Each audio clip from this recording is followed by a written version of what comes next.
We fell out of love like shooting stars came crashing down, and we're building back up again now. See your heart, see your mind, see all you hide. I won't let you go, can't let this die. When you lose yourself, I'll be right beside you. I see your heart, see your mind, see all you hide. I won't let you go, can't let this die. When you lose yourself, I'll be right beside you.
Welcome to Apex Racing TV and welcome to Montreal for the beginning of the MX5 Summer Cup with British sim racers. I've got myself, Chaz Draycott, alongside Alex Simpson in the commentary booth.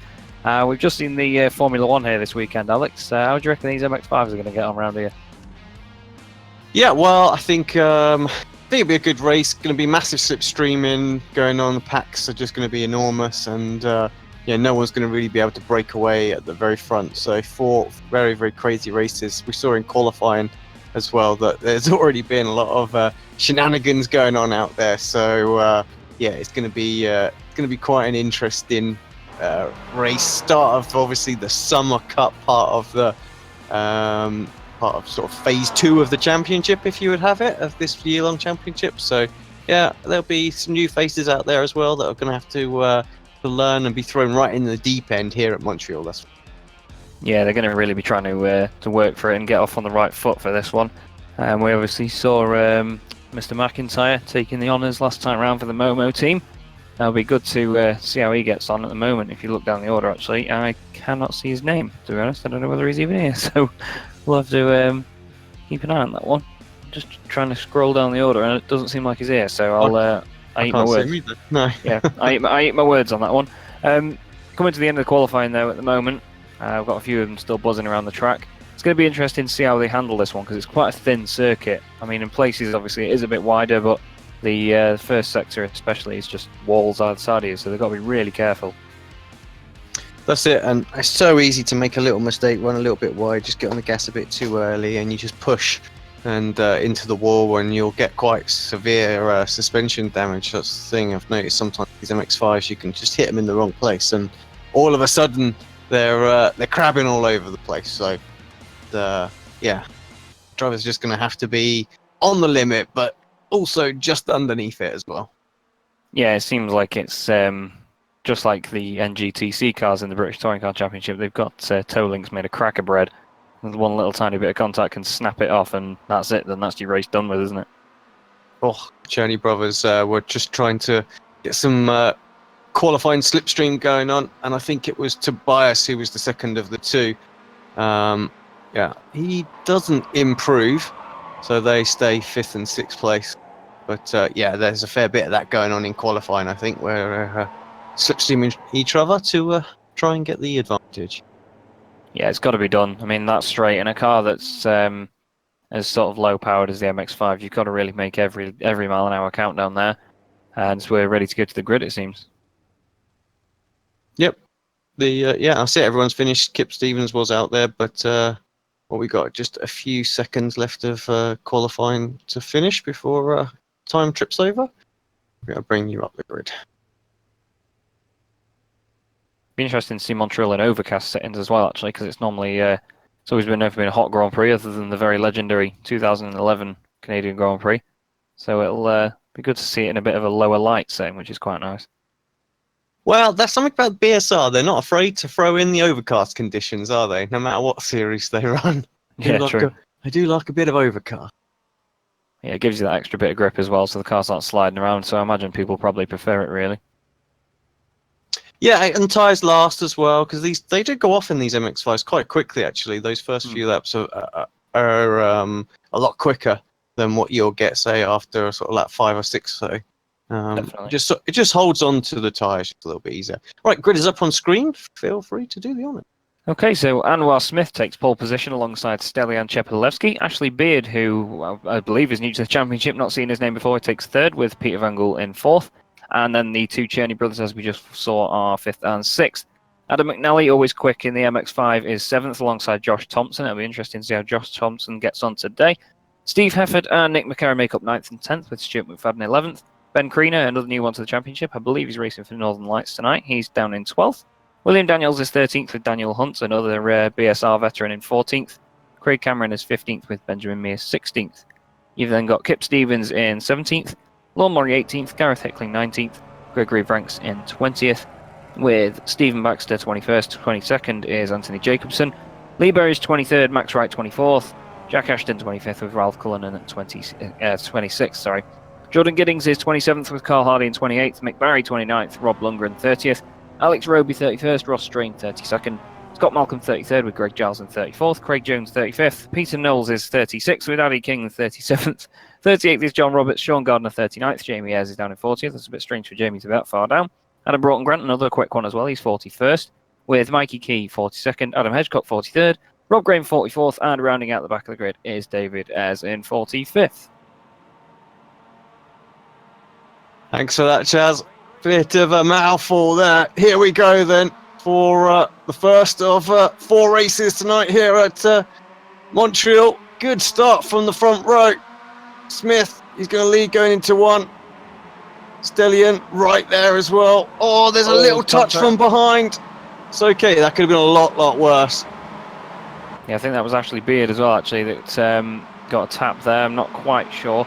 It was Peter Van Gool that got the nudge in, but it seems to be, as usual, it's those sort of 3 teams up at the front. I was here, a bit of contact further down. I'm just going to see whether I see anyone going down the order. Seems like everyone's okay. Oh, Jordan Giddings is actually really far down the order. He's gone down 18 places. Lee Berridge is down as well. Jordan Giddings actually, in his what we thought was his debut at Charlotte, did an absolutely amazing job. So it's a shame to see him in the walls already. Oh, so this 4 wide there. Yeah, I was about to say that's pretty crazy just there for a moment. A couple of cars bobbing about there, maybe a few internet issues, but it doesn't seem to be that bad overall, really. We've got a load of cars side by side, 2 wheels there, and that is going around. That's Ben Kriener. He was turned there by, I believe, the Radicals car. I think it might have been Josh Thompson. I think he just got it a little bit wide over the curb, though. He seemed to be really high up on 2 wheels, and he just sort of washed over into the front of Josh. I don't know whether there's anything Josh could have done there, to be honest. So it's just difficult, isn't it, on the first lap? There's just not a lot of room for anything. You know, people, you've got to be absolutely on your line, and that's it. Anyone drifts any which way, you know, it's just going to have some kind of contact, just whether or not it ends in a bit of a spin. Yeah, definitely. And with these cars being such short wheelbases as well, once you turn them around, as we're going 3 wide there, that's Peter Van Gool. Either side of him is William Daniels and Dan Hunt. But as I was going to say, these are such short wheelbase cars that as soon as you turn them around, they're gone, and that's it. There's no real saving them, to be honest. Oh, Oh, that wow. was the number 7 car. That was Josh Thompson. That was And I Thompson. think it was Hefford going in the wall with him. That's I think they might have bounced off the wall there when they did that. engine gone. I think we'll have to take a little look at that one back because, yeah, Josh, he's in a world of pain out there, really, with that. Going to jump back to the pits, I'm sure. Car repaired. I think we saw Gareth Hickling going slowly down the straight then as well. Not quite sure what happened to him, whether he got slowed down over the chicane or something. As we look at Josh then, he turns in. Oh, he just gets it washed up on the curb, and he just... Do you know what? They were just slow ahead, weren't they? And he just got the run on them, and yeah, there was just a bit of collision, and yeah. I think it was McNally in front in the Youth Energy car that just got a slow exit. Steve obviously slowed down, but I think Josh's car was actually bouncing around on 2 wheels that much. Again, he couldn't do anything. So 2 incidents in a lap for Josh Thompson involving someone being on 2 wheels. So it's not gone great for him so far. As we look back at Stelian Chepelevsky, he's always quick. He's always done well in the BSR, no matter what series he's in, and he's showing us that now as he chases down Anwar Smith for the lead. Yeah, we know how quick Chippy is. So good, so versatile in all the cars that he drives as well. So yeah, really putting the pressure on Smith. I think he's going to get a run here. Smith going very defensive quite early on, sort of bleeds out to the middle of the track just to try and make this a little bit harder for Stelian, but I think he might even clear him before he gets into the braking zone. The nature of the sort of slipstream effect, and indeed he does. So easy move there for Stelian in the end, and gives it all and a bit more on the curb as well. Looked like a fantastic shot as they come through that chicane. Yeah, he certainly sent it launching. As you see him all jumping 2 wheels over the curbs in the background there, that's one of the Momo boys. I think it was Nick McCarron. As you've got Anwar Smith coming back at Cheppy now, he's having a little look. I think he's just going to pile the pressure on. We know Anwar's just as quick as Stelly in this car anyway, so it's going to be good to see him try and put up more of a fight, because obviously the slipstream helped Stelly quite a lot there, so it'll be interesting to see if Anwar can stay close enough to capitalise on it, and maybe even the Cherney brothers behind him can do the same. Yeah, they got through, didn't they, early on, did Alex and Tobias, so I think they're just going to bide their time, get back up to these guys. It's obviously only a 15-minute race here, so they bide their time, a couple of laps anyway to get there, and then start to put the pressure on, see what's going to go on between these two. Yeah, they can't obviously be too lazy with it, though. They've got Ashley Beard behind them, who's having a really good showing so far in the Youth Energy car. He's seems to be on really good pace. I mean, he's down 2 places from where he started, but he has done the fastest lap of the race of a 1:53.2. So he's not messing about. And then there's a really big gap back to William Daniels there. It's a 7-second gap actually.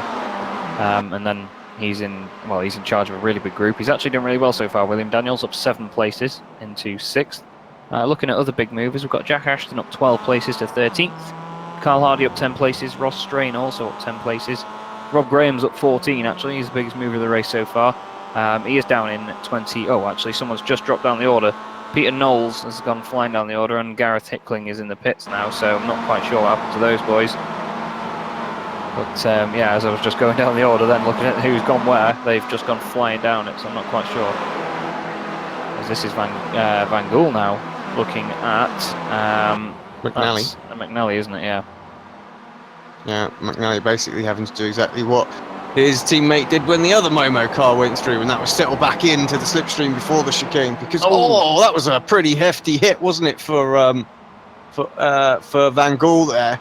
So I don't know what kind of suspension damage he's going to get off of that, but going to lose 2 places, I feel, here around the outside. Goes McFadden. And just gives it a little shove just to make sure he gets it done. But yeah, through for McFadden up and into 8th place. Just a quick mention for those that haven't tuned into the series before. Just check out the overlay colours slashes. Just lets you indicate who's a pro driver and who's an AM driver. So Ash Beard doing an absolutely fantastic job. The top AM driver at the moment. Looks like McFadden's had an issue actually. He's slowed right down. I don't know whether it says a damage because of the contact or whether he was just letting Van Gool back through, but he's slowed right down and lost a couple of places. It just as well, going back to Van Gool's incident, it seemed like he just clipped that tyre barrier that sticks out a little bit of the chicane with the rear end, and it just put the front end in the wall, unfortunately. But he's done well to keep it going though. Like you say, he could have damage from it, but it doesn't seem to be showing it so far. Lots of battles, no matter where you're looking. This one, I think we could bring up a dozen battles on screen right Yeah. now. What we will do though is just show you the.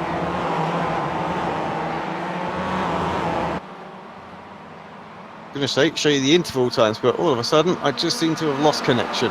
So that's not ideal. No. It's the way it goes in the world of technology. As we look at Anthony Jacobsen, then he's just under pressure from, that's the number 39 car. I'm trying to go down the order as quickly as I can. It's Greg Giles, actually. Greg was a teammate of mine in the Daytona 24 Hours earlier this year, so shout out to Greg for that, for helping out with Thrust Vector. As you look at one of the Cherney boys going for it with Stelian Chapelevsky, that's going to be Alex Cherney. He's round the outside into turn 1. That means he's got the inside of turn 2. The contact. Chelly up on 2 wheels there, but he's managed to save it. Not sure whose fault it was, really. As you see behind them as well, Ashley Beard's actually got past Tobias Cherney as well. Yeah, Beard looking very, very strong. He gets so close to the wall out of there, just like the F1 boys did on the weekend. It's one of them sectors where you've really got to push the car to the limit, but you've always got to be wary of how quickly that wall is coming at you, because some of the corners are on camber, some of them are off camber, so you can get caught out quite easily, and those walls can do quite a lot of damage.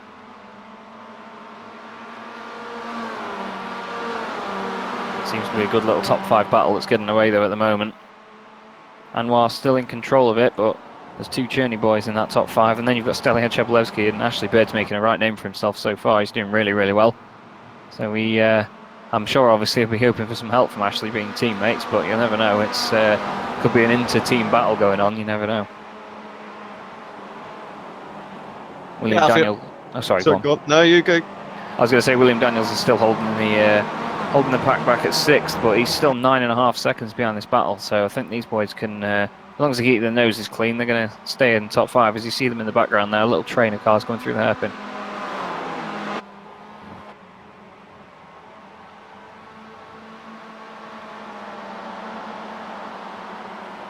McNally's going to want to get his slipstream on here then. Van Gool's going to hold back and maybe take advantage of it. Which way is he going to go? He's going to try the inside for the chicane. Depends whether he's going to clear him in time. I'm not sure he will at that pace. He seems to be quite level in terms of speed now, although McNally's later on the brakes. Gets it turned in. Good bit of curb, but he's kept the car under control, and that's that.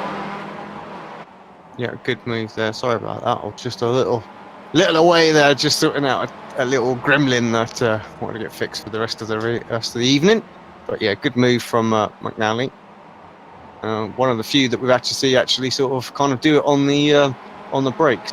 Like you say, you can see on the map at the moment, it's up on screen, that that top 5 really has built up quite a nice little buffer. I don't really understand how they've pulled away that much. They weren't that much quicker than the rest of the pack in qualifying. Not to this extent. We're only on lap 6 and they're way away at the moment.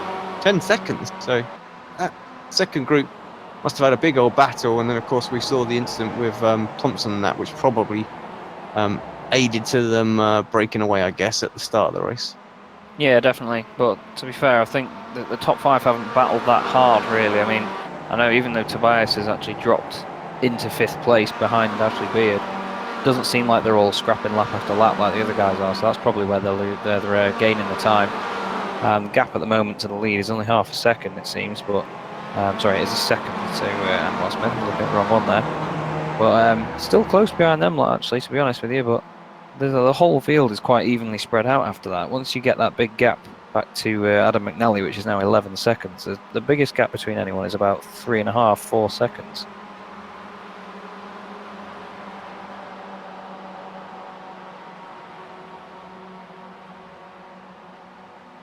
As we said earlier. Oh, sorry. Yeah, just looking at again Stelian trying to get a move back on Cherney, but it's not happened. And they're side by side though. Surely he's going to have the inside here. It's just whether or not Alex can hold it around the outside and have the high ground for turn 2. It's usually the important one. Oh, he's just gone overlap Stelian as well. That's the thing. You're always on a losing streak there. You're always going to get just nerfed a little wide, aren't you? And Cheppy has to cover up as well, because Beard all of a sudden looks nice and racy, trying to throw his car up the inside as well. Nice bit of slide on the exit there as he chases him down. This is a really scary section of track. This is, like I said earlier, you just can't make any mistakes whatsoever. As Chippy goes down the inside of the brakes, that's a late move, but he's still got the nose in there. He made a little bit of contact, but it's not damaged either of them. Oh, this is just like perfect for Ash, really. Got a much better run. Stellion's boxed in, there's nothing he can do. And Cherney just trying to defend because he might end up losing place here, though. Beard up the inside, is he going to get both? Can he hold it? Yes, he can. That's a great move.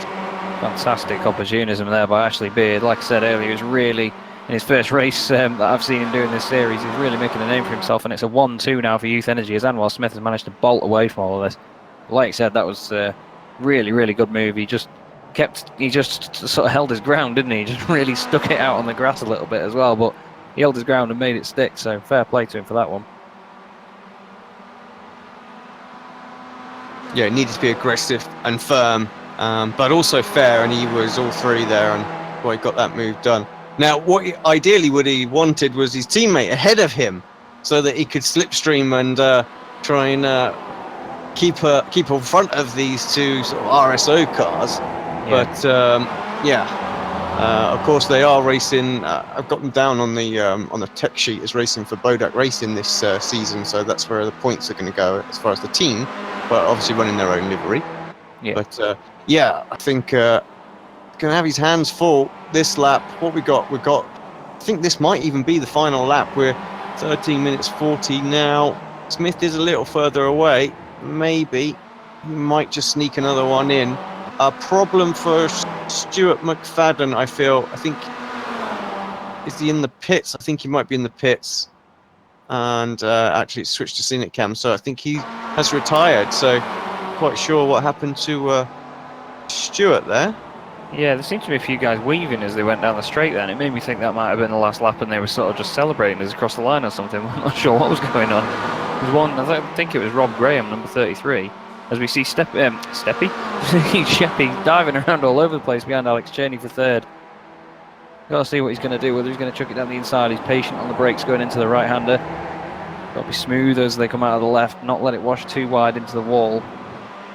See whether he can get a run down to the hairpin. He's going to have to sort of jump out of the slipstream here. He goes to the left. Cherney's going to defend the inside line. But you've got to think, if you're Stellian, do you get the quicker run by going around the outside and keeping the momentum? Although down the inside there, Tobias makes a fantastic move. He clips a bit of grass as Alex gets a big slide on. They're side by side though. They're now in control of this. Although I say that, Stellian's managed to sneak through on the left. So he's got back past Tobias. We need a good run here. Maybe an opportunity to get Alex. Beard's kind of helping him, staying on the normal racing line. Need to check in with Smith though, because the checkered flag has indeed come out. And yeah, comfortable win in the end for Smith. It doesn't really tell the full story because he was under the cosh for a fair portion of that race. But his teammate is the one that made it easy for him. Got himself through, and very, very close for the drivers behind. Yeah, nothing between them really. This going across the line as well. Oh, who was that? The second two cars, that was extremely close. I think that was William Daniels and Peter Van Gool. They were just over 100th of a second between them there, so just a couple of thousandths as we look at Jamie Ayres coming out of the last chicane. He's currently chasing down a Carl Hardy as they run to the line. He's got Ralph Cullinan behind him, but it's not enough from Ralph there to beat him over the line. But it's a great 1-2 for Youth Energy. That really, really good race by Anwar. As who's this? Who's these three here? It looks like we might have some fuel issues. Is it out there? I don't really know. Yeah, possibly. That's the Savage Gaming Boys, isn't it? I recognise the logo on Adam Hedgecock's car.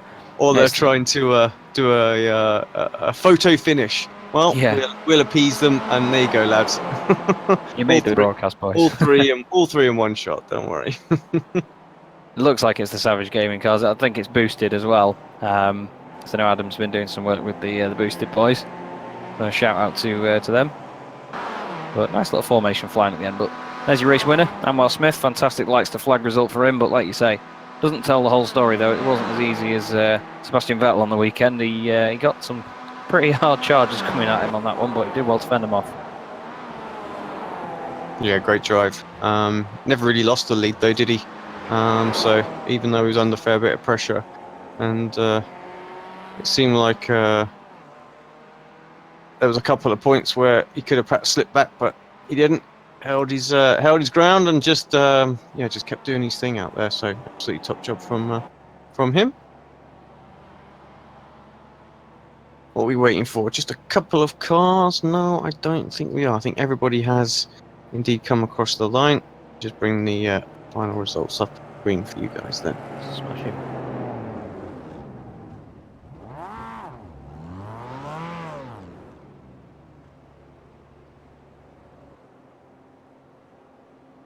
Okay, so Amel Smith takes the win then. 3.3 seconds in the end. Looks comfortable. His teammate Ashbeard is in second place. Stilin Chepalewski was third. Alex Cherney fourth. Tobias Cherney in fifth. Adam McNally was sixth. William Daniels was seventh. A couple of drivers obviously showing as privateers or no team. Just let us know you weren't on the championship sheet, of course, going into this one, which is where we pull all our driver data from. So hopefully next race we'll get that. So just make sure all the team names are added in there. Peter Van Gaal was eighth. So that damage obviously didn't affect him too much. Ninth was Stephen Baxter. 10th, Kip Stevens. Lon Murray was 11th. Then we've got Gregory, followed by Max, Craig, Daniel, Nick, Jack, and Benjamin Mears in 18th. They 34 seconds packs. That pack really did spread apart a lot more than kind of I was expecting. Just look down the rest of the order. Few cars over a minute back. Few laps. Who did we have retire from the race? A few people there. So Greg Giles, Mikey Key, Robert Lundgren, Eddie King, Gareth Hicklin, Peter Knowles, Jordan Giddings, Steve Hefford. Of course, we saw that big crash with Josh Thompson as well on the first lap, and Craig Jones, all having issues out there. So what that will do for them, the reverse grid, is not an awful lot because they're always going to be at the back. Yeah, it's going to be. It's always interesting to see who's there, but like you say, it's not going to be. It's not going to be a huge surprise if it's over the amount that we've had there. I was just seeing in the chat as well, in the meantime, on in the actual server, that the two Cherney brothers had identical finish times in the race, it seems. Oh, well, there you go. Who got it, though? I believe, looking at the It was Alex. timing, yeah, it was, wasn't it? Something that we've got as well for this season is we're able to bring up the specific AM results as well. So Ashbeard, obviously, with his great result in second, gets that. He was 12 seconds ahead of the next closest AM driver, which was William Daniels, and Gregory in third, Craig Cameron in fourth. Obviously, new Dan Hunt. I'm not sure Dan should be down as an AM. That's for sure. Yeah, but again, I think that's because he wasn't on the timing sheet, so all of them just got allocated to AM, and then Jack Ashton. So, just something a bit different from previous seasons that we weren't doing. So, give you guys a bit of a shout out, those AM drivers. So they often just get forgotten about. Right, time for a reverse grid wheel, I believe.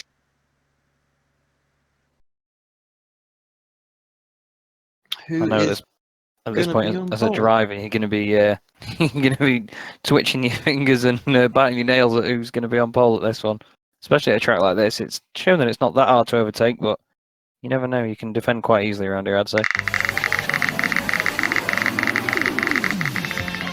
Right, who is going to get it? It looks like it's going to be full -2. I don't think it's going to make it. Even if it does, it's 50th that's next, so it's basically the same thing. It is indeed full -2. That is going to be scrolling down. If as long as it's one lap down or more, it'd be looking at Alex Roby and David Ayres on the front row. I'm not sure how accurate that is actually, because it says they were 6 or 7 minutes down. So once again, my uncertainty gets the better of me. Well, we'll find out. Well, so when we come back, just to reiterate as well, if there's some data that's wrong for the new drivers that weren't in, please let us know. We can correct it, and we will update after they've been added to the championship standings as well. So if there's some drivers that need to be put into pro and that need to be added to AM and whatnot. So just let us know. I believe the admins can get in touch. Adam sent us a couple of bits over the break, but yeah, update it on the full championship standings table, and I'll make sure it's added on our overlay. Right, Jez, we're going to head off for a break. They'll get another session up. We'll be about 10 or 15 minutes, I think, before race number 2 of the night. And yeah, we'll look forward to that massive reverse grid. What could go wrong?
chair of the Indianapolis Motor Speedway. Will it be Tim Hogan? It's going to be Christopher DeMerrick at the line.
chair of the Indianapolis Motor Speedway.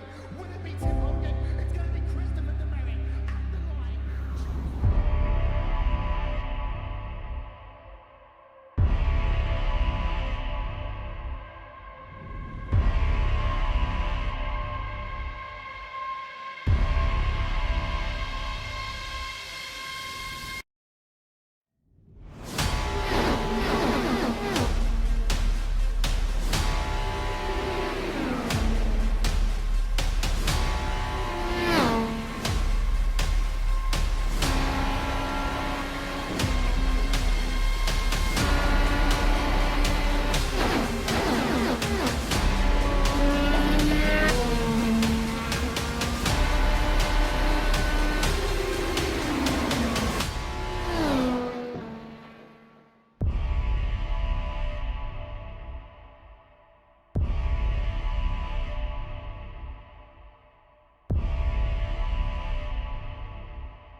Welcome back to Apex Racing TV and the Circuit Gilles Villeneuve in Canada for the BSR MX5 Summer Cup.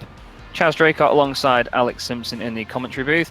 And Alex, we saw a really jam-packed race in race one with Anwar Smith taking the win. How do you reckon the second one's going to go in these hot conditions? Yeah, I'm not really sure, to be honest. I mean, a few new faces in here, massive reverse grid. I think it would be an absolute miracle if Smith won again, that's for sure. And one hell of a drive. So if he can pull it off, that'd be rather impressive. But a lot of good drivers for him to overtake until he gets there, and only 15 minutes to do it. So maybe we could see a bit of a surprise winner, maybe a new face on the podium, something like that would be quite good as well. Yeah, definitely. There are, like you say, a lot of new faces along this one, and someone that really proved himself in the first race was Anwar's teammate. And I've actually just lost him on my board. Just looking at his name on the timing board and he's moved. I'm really sorry to whoever it is. He's just disappeared. I had him right in front of me. It was Ashley. It was actually Beard. It was actually Beard. I thought it might have been, but he just shimmied down the order a little bit then. But yeah, Ashley really proved himself there, getting second place. Nice little 1-2 for the team to kick the sort of mini season off for the Summer Cup. So hopefully they'll be getting those youth energy cars back up there. And was actually quickest again in practice at the moment with a 1:53.2. That's quite a lot quicker than race pace was, it seems. Got Stellian up there as well, Josh Thompson, Van Gool. So there are the consistent boys at the top still. I'll have to just see what they can do, fighting their way through the pack in like we say, the big reverse grid that we've got now. I have to say, I think Iris did a great job around Montreal. Just looks so good, you know. I mean, I don't know, like, what the sort of tree clusters are like actually on the island. I never really looked at the shots like when it's on like F1 or anything else. But it's one of the few circuits where around the track and sort of in the middle of the track, they haven't put these massive sort of tree clusters with big gaping holes in the middle because they just couldn't really be bothered to fill them in. Like, Yeah. you know, like that really vexes me about Spa, for example. Yeah, I agree with you on that one. You know, I love their attention to detail at like sort of Bathurst and stuff like that. I just think it looks great because everything is kind of right, even the sort of like the initials that have been carved into trees and stuff. So, but yeah, that when you're sort of doing the high cam shots kind of thing, and there's just like this middle bit in the middle of there where the trees should be and things like that. And I think Monza's the same. Like there's a big section where there should clearly be trees and that, and they've just like, you know. Yeah, they just gave up a little bit. Just carved it out and just got. I would just around the edge. That'd be fine. The drivers can't see. It's fine. Yeah, But that's true. yeah, when we're commentating, we see it all perfectly well. Yeah, indeed. That water's nice and moving right now, obviously, as well. Anyway, we've got Alex. Future. Yeah, and hopefully so. All the trees move, so hopefully go down that direction with the water as well. We've got Alex Roby on pole position then, alongside David Ayres. He's always up there and thereabouts. We've got Ben Crean third on the grid with Scott Malcolm in fourth, Sean Gardner in fifth.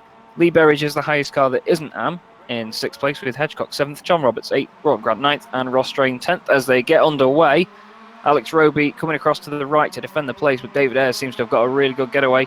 We've got Ben Crean into the back of David Ayres actually there. There's a bit of contact with one of the Automech boys as well. There's the four Savage Racing cars, I think it's Savage Gaming, sorry, are all together there behind them. We saw them with a nice photo finish across the line. There's a bit of smoke in the background coming through turn one as they're three wide going towards turn three as well. Just an absolute gaggle of cars. And Alex Roby still leading the way. David Ayres the second, Ben Crean third, and we've got Sean Gardner flying down the order. Not sure what happened to him there. There he is, just coming into shot. He might have been hit by somebody or got a slowdown or something, I'm not really sure. Nearly three wide into turn five as that's... Oh, who was that? That was David Ayres, yeah. So one of the front runners into the wall. Heavy bang into the wall there. As we're looking at Ben Crean currently in second place now. He's inherited that position, chasing down Alex Roby. Ben seemed to be quick in race one, but obviously after that incident with Josh Thompson, he couldn't really continue as he's getting alongside Alex Roby now for the lead. Going down to the hairpin, he's got three wide behind them there. That's one of the Result Clothing cars. I think Scott Malcolm's involved in that as well. I think it's Broughton, Grant and Hedgecock.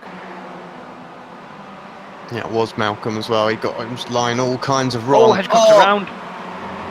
And that's Scott Malcolm into him. They both get going again. Just need to be careful rejoining. They don't clip any other cars. They're okay. Unfortunate for Hedgecock there. I'm not sure whether there was contact. He might have just lost it on the brakes going into the hairpin. Like we said earlier, these cars can spin on a sixpence. They've got short wheelbases. But look at all this lot weaving around as they go down the straight, as it looks like they're three wide up front. Lee Berridge has actually inherited the lead now from Ben Crean and Alex Roby. They've actually switched around, but Lee Berridge has got the lead. Another victim on turn one at the Wall of Champions, and a few other cars in the background as well. Quiet as dramatic as Thompson. I think they're all going to continue. But yeah, some shenanigans going on through that chicane. Fully expected that. Who's that with no bonnet as well? There's someone there in the background with no bonnet. I'm not sure who it was. A bit of an aerodynamic hindrance there, it seems. Since we've got to come back a little way. It's not longer. Here it is. It's William Daniels, who's running for. Yes, in Northern Lights Racing. I think that is a prudent course of action right there, Will. I think that's the right time to pull that car over when you can't get around turn two without it trying to kill you and roll over. As we look back at Ben Crean and Lee Berridge battling for the lead. Lee Berridge has got his teammate John Roberts behind him there. So it does seem like the Boosted boys have teamed up with Savage Gaming. It does say Boosted Radicals on the team name. Not sure how accurate it is, so I'm going to just call it Boosted Radicals with Savage Gaming, just to make sure I cover all three. As we've got Ben Crean defending for his life now, coming into the hairpin. John Roberts diving down the inside. He backs out of it seems, just to play it safe, as behind them there, that's Jamie Ayres. Always quicker than Momo car. He hits. Oh, Jamie Creaner gets hit there. Sorry, Ben Creaner. Oh, and turned around. That was Jamie Ayres there that put him in the wall. As you see the lovely grass cluster animation that iRacing's put in recently. I do enjoy that, how they've done that, I have to say. Just going to see if I can get that replay back up on screen, really. Just going to breathe for a second after that. Chaos, absolute chaos, but seems like Ben just, I'm not really sure. I was looking just a bit behind them. We've got Ayres coming down the inside then into the hairpin. Carina gets tapped once, straightens up. Oh, Ben didn't do anything wrong there, I don't think. It's just a bit shoddy of Jamie not to get out of it, I think, because he knew that gap was going to disappear, because the grass sort of lumps out from the left-hand side, doesn't it? I have to agree with you there, I think, really. It was only going to end in one way, and only one driver could really avoid it, I feel. Yeah, definitely. As we've got Broughton Grant now chasing down Lee Berridge. Side by side around this section. These three are pro drivers with John Roberts, the AM, leading the way. He's got his teammate acting as a rear gunner defending the positions. As he runs wide. Oh, great save by Broughton Grant there. Didn't make contact with Jamie Ayres, just about. And behind them they've got Alex Roby, who's going to try and make some more moves, get back into the fight, because he started on pole. He's lost a little bit of ground. Just on the brakes together there, going into hairpin. That is very wide from Berridge. A couple of them missed that, I think. They all just sort of used Berridge as their marker of where to brake, and yeah, it's cost them big time, really. Yeah, Lee especially. As well. As we look at McNally now, he's going up against Dan Hunt. Side by side into the hairpin. It's going to be the last of the late breakers. McNally a lot later on the brakes. But Dan's on the inside. Well, speaking of late on the brakes, who's that there in the Northern Lights car? Oh, that was in the background. Just about to cross the American border there, I think. Not sure that's allowed, is it, anymore? No, I don't think so. I'm not sure. It'd have to be a longer application process than that, as he's got the two Momo cars in front of him there. That's Some Peter sort of Van trade Gool. dispute that will ask while he's on the way over. Oh, look at this, the two Momo cars. They've got Northern Lights car just trying to work some sort of space. That is, so that's Chippy, Gall, and Shoulder barging down the straight. Ayres for the fastest lap of the race as well. You can see it on screen in purple. So banging in some good times. Everyone getting quicker. There's something going on ahead. Where is it? What is it? Oh, there's smoke. Yeah, there's smoke. There was something. Oh, I heard the Mac car. I heard it, that's for sure.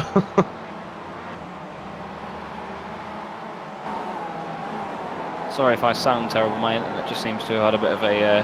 Oh, who is slow? That's Ben Creaner, I believe. It is Ben Creaner. Yeah, I was going to say he was the one that was battling with Van Gool and Chepelevsky just a few moments ago. Slow down or something. He must have been, because he's back up to full speed. Yeah, I reckon so. He was really getting his elbows out though with Van Gool down the straight. They were just bouncing off each other at the final chicane. He's had enough contact for this race, I think, Ben. So he's going to have to watch his incident points from here on out, I imagine. Hunt and McNally still having a good little battle out there. Whoa, big attack of the curbs there by McNally. Really showing you that the soft suspension on the MX5 can take it. That's Van Gool around. Gets himself a big old spin, and yeah. Gonna lose an absolute shed load of pale aces, but too bad. Survives, I think. That's the most important thing. He's got Creaner and McFadden here side by side as they come down the long straight. He's squeezing him a bit too much there, I'd say. You need to give McFadden more room than that. You can't expect the other guy to just get off the track when he's next to you. And that might have been a disqualification for Creaner. It is, yeah. A minute ago he needed to watch his incident points, but that was a bit shoddy of... I mean, he bumped into McFadden twice there, so it wasn't the best on his part, really. Could have just given McFadden the room and just chased him down, but that wasn't it. As that's a slowdown for another Northern Lights racing car. That's 101 Craig Cameron. Must have cut the chicane a little bit. Czapaleski puts the fastest lap of the race in, obliterating the previous time as well with a 1:53.7. So Wow. it's not even in the same ballpark as what everyone else has been doing. I was going to say, everyone else's bests are in the 55s. That's an absolutely outstanding lap for this race. Fastest lap other than that so far is a 1:55.2 by Jamie Ayres. So, yeah, like I say, different ballpark there by Stelian Czapalewski. Great work. He's up 23 places as well, actually. I've just noticed that. He's up 23, McFadden's up 22, Josh Thompson's up 29, now 30 places now he's got past Craig Cameron. Yeah, on to Shabby, who is the biggest movers. So definitely Thompson. We've got 22 McFadden, 23 Czapalewski, Hefford 21 24. McNally. Yeah, like you say, Hefford 24. So doing well. Race leader Jamie Ayres is up 13 places as well. John Roberts up 6, who we're watching right now, getting a big slide on out of the chicane. He'll get some style points for that one. And then you've got Broughton Grant rounding off the podium. But it's good to see John leading the AM class. He's been doing really well on the World GT Championship over the last season. I mean, he won the Apex Driver of the Season award as well, didn't he? Yeah, fully deserved. I know he's been gearing up well for the World GT Championship as well this time round. I know we're going to be fighting together, which should be good. Always looking forward to racing with John. As we see, who's that there in the number 4 car? Well, it can only be Stelian Czapalewski going that quickly in a straight line. Down the inside of Adam McNally like he's not there. Chucks it over the curb. Really chucks it over the curb. New line. Yeah, definitely. He's probably made that curve about 6 inches shorter than it was before. Oh, someone's in the wall behind them there. Someone made contact with the barrier. That was the black car of, it might have been Stuart McFadden, I think. He just caught that tyre wall that we saw get clipped in race 1, and it just pivots the front end into the barrier.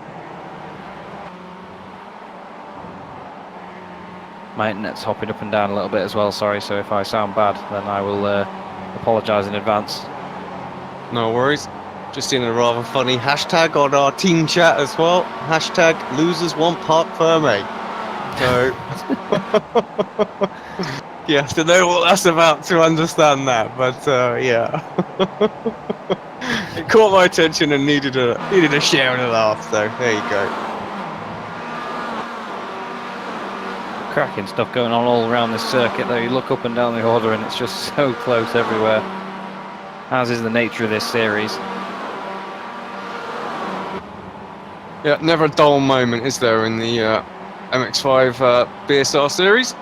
As Tobias trying to line up McFadden here for a move. Going to go round the outside of the hairpin. Going to perhaps try and get a better run out of the hairpin and towards the chicane.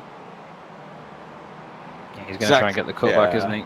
Exactly what he's planning. Get that better run, get the draft. Although I have to say, McFadden, pretty decent exit out of there himself, and he will get a bit of draft from the traffic ahead. So it's only 1.1 second back. So it's not going to be straightforward for Tobias. So he needed a slightly better exit, and you can see he's not really closed up at all down this back straight. On lap 7 of 9 already. I don't really know where this race has gone. I'll look down for a minute, and we're near the end. And Tobias really attacking the first curb in the final chicane there. Really closed in on McFadden. If anything, you had to sort of get out of it a little bit on the exit to avoid hitting Stuart. Yeah, it's really, really aggressive pursuit of him here. As you can see, Stuart's also caught up to the cars in front. That's going to be Gregory Vranks, Daniel Hunt and Rob Graham. Nice little train of cars that they've managed to get themselves on the back to here. As Stuart goes a little bit wide in the right-hander of that chicane there. Tobias may have a bit of a run, but it's a bit of a dangerous place to try and overtake unless your name's Brendan Hartley. We'll have to see how he gets on here. He's earlier on the brakes though. I think he's probably just going to stick with him, although, that was a Mr. Graham off and into the wall, as we saw David Ayres do earlier. It's a nasty little corner, that, to be fair, because it is a really, really tight left-hander. And if you catch the curb awkward on the way off as well, it can do well exactly that, just get the car a little bit unbalanced the way she goes. It's one of those corners where you're halfway round it on full lock, and then you put in the throttle on, so it can really unsettle the car. And then you've got the weight transfer to the right, And like you say, even if you clip the curb on the right there, you're on full throttle and you're going around a long right-hander, and that can just send you in the wall the other way as well. So it is a very tricky corner to get right, especially in cars like this that can light up the rears if you get a bit of a bounce on, as we see Anwar Smith going down the inside of Lorne Murray. Nice move. Lorne may get a bit of a run back on him there, but I think that they'll be hoping for slipstream from Josh Thompson, as side by side we've got Broughton Grant and John Roberts into the final chicane. Bit of contact, bit of a push and a shove, and he just about, I don't know whether he missed the World Champions there or whether he just about clipped I it. think he nicked it, but I think what my concern was there was, does that shove enough to get a slowdown? I don't think it is. I think Grant's got away with that, so he gets that move done up into second place. But still a good run for Roberts. I can't see him losing the podium from here with just a couple of laps to go. He's got a good 5 seconds to Berridge behind now. There's a good battle going on as well between McCarran and McNally that. McNally, yeah. Still wearing the St George's Cross on the boot, just to remind me. He's definitely not Scottish, but he's definitely ahead of McCarran. And who is that there? Oh, nearly going into the side of one of the Alex Robbie boys that come back on. It is Alex Roby as well. McNally goes down the inside. Alex seems to turn in, and McCarran's going to catch him. Not quite sure who that was on. He needs to be careful with this rejoin. He spun it around. He's done okay there. Well, that looks like it's going to be crabbing a lot. You don't want that there. He's done well. That's done. Yeah, I was going to say he's made the better decision to pull it over there. Wasn't quite rolling over when he turned it like the other car was we saw earlier, but it was crabbing too much to go anywhere. As Roberts gets, well, I say back past Broughton Grant, but he's round the outside. He's going to have to use all of the road. Takes it out big slide. More style points for Roberts. That's twice we've seen him do that. And he's side by side now. It's a straight up drag race.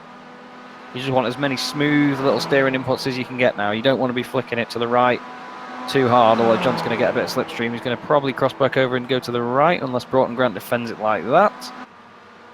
And they watch Jamie Ayres disappear into the distance. He's got a 4.5 second lead now. My internet has just dropped out slightly there again. Sorry, I'm having a bit of a bad night for my internet. Yeah, sounds fine. I thought actually Roberts was going to continue that sort of sweeping motion across and just get to the inside and have the run. The background on a riding off. Stelian Chepeletsky. Steli. He was just launching it. I don't know whether he damaged the car there because he pulled over to the side quite a lot. I think that's just reaction to try and avoid hitting the wall, isn't it? To automatically just give it full lock over the other way. It's like, oh crap. Yeah, I think that would have woken up anyone. That was a hell of a bounce and a smack, that one. Baxter and Ross Strain changing position. I think there's an issue for Ross Strain as well, down in 25th place. Yeah, slow off of the final chicane. What's this between Rafe Cullinan and that is Baxter actually as well. So yeah, the boosted guys not running their sort of the token livery that they had, obviously with the merger. So yeah, don't know what to say. They've still got a little bit of the boosted love in there as well, but yeah, I like the old ones.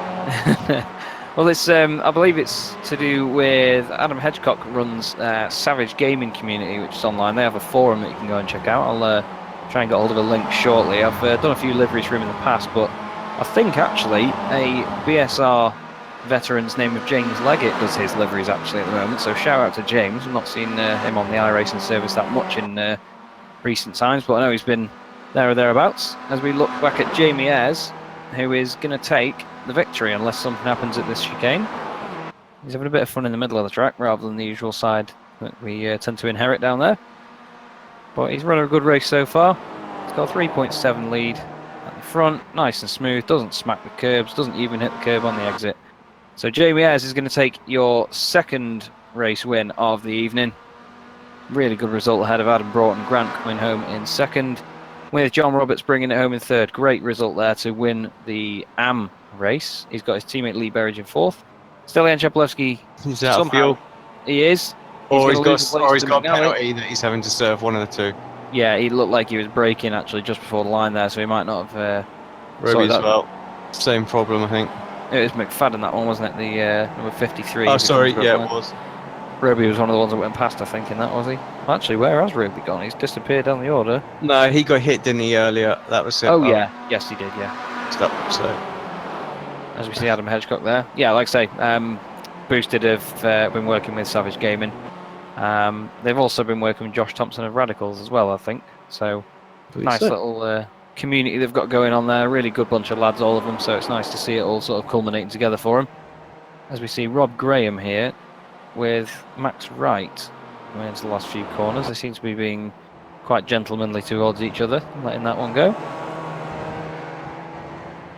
Rob showing us the internals of the MX5 and the new grass clusters there again. Not quite sure what these boys are doing, but he got it across the line in the end somehow. And there they go.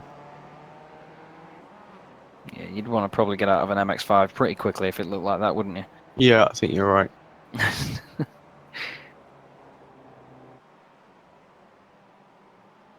Another good race though, filled with action, loads of overtaking, bit of nudging, a bit of a shame with the incident with Jamie Ayres that we saw earlier.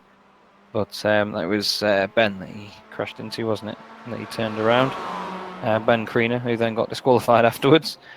But yeah, other than that, really, really good racing, I'd say. Right, the results are now classified, so over to you. Okay, I'll try and do this in one breath then. We've got Jamie Ayres taking the win with Adam Broughton Grant in second place. John Roberts, highest of the AM drivers, in third, with Lee Burridge fourth. Adam McNally fifth for Youth Energy, with Tobias Cherney in sixth. Stelian Cheplevsky up 24 places to seventh, with Dan Hunt in eighth and Anwar Smith in ninth. Race one winner doing really well there, up 24 places also to get inside the top 10. Gregory Vanks up 12 places to 10th, with Josh Thompson up 33 places to 11th. What a drive that is. With Stuart McFadden in 12th. Steve Hefford also a great drive, up 30 places into 13th. You've got Peter Van Gogh 14th, Lon Murray 15th, Ashley Bird in 16th, with Jack Ashton finishing where he started in 17th. Carl Hardy 18th, Adam Hedgecock in 19th, with Kip Stevens in 20th. Greg Giles in 21st, with Ross Train 22nd. Alex Cherney 23rd, with Stephen Baxter in 24th. And Craig Jones in 25th. Rob Lundgren coming across the line in 26th, with Rob Graham 27th, who just about brought it home as we saw. Max Wright in 28th, with Scott Malcolm 29th. I don't know what happened to Scott, but he lost 25 places in that one, so he must have been in an incident of some sort. Anthony Jacobson in 30th, with Nick McCarron 31st. Ralph Cullen in 32nd. And I believe the cars after this were not classified. We've got Alex Roby 33rd, Sean Gardner 34th, Craig Cameron 35th, Jordan Giddings, I apologise, in 36th, Ben Crean 37th, Addy King 38th, Peter Knowles 39th, Mick Barry 40th, Benjamin Mears 41st, William Daniels, if I can say it properly, in 42nd. David Ayres went out quite early in 43rd, Mikey Key and Gareth Hickling 44th and 45th. Right, to the wheel then. To the wheel indeed. Straight with the spin. See what we get. Pretty sizable one last time. Don't have to say, it's not moved. It's not moved hardly at all. Well, we've got one segment along. So we have 50.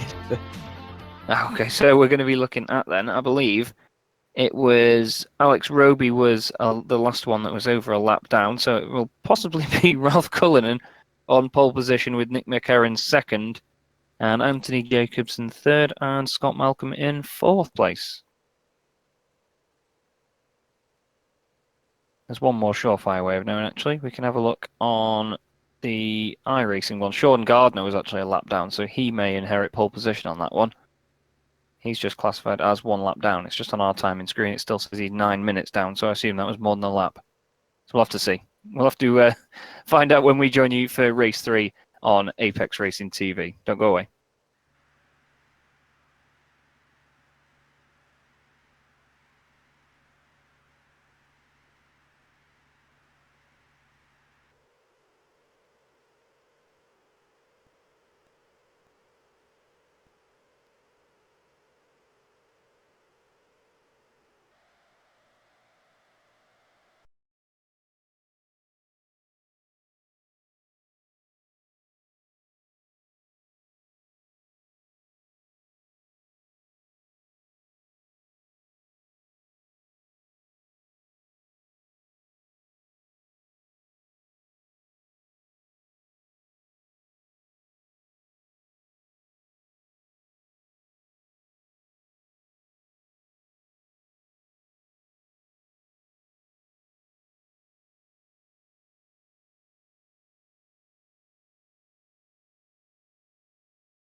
Because here comes Holgate. He has the outside line through the final corner for the final time. Once again, photo finish here at the Indianapolis Motor Speedway.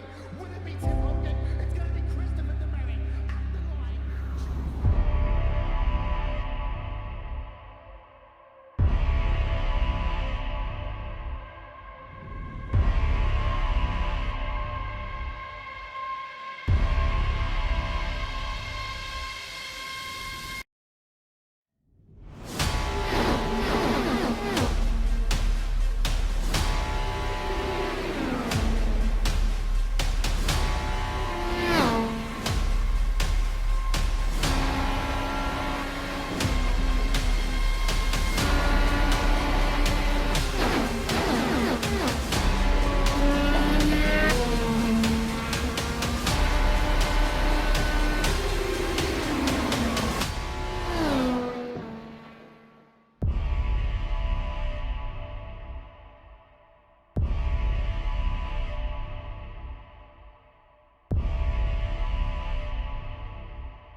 Don't even know what that band dates back to.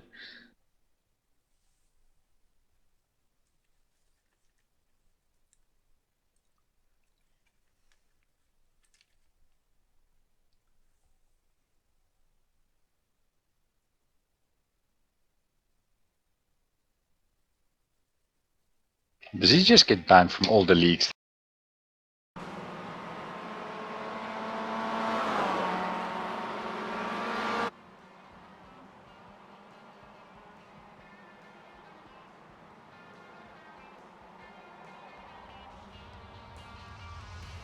Welcome back to Apex Racing TV and Circuit Gilles Villeneuve in Canada for the BSR MX5 Summer Cup.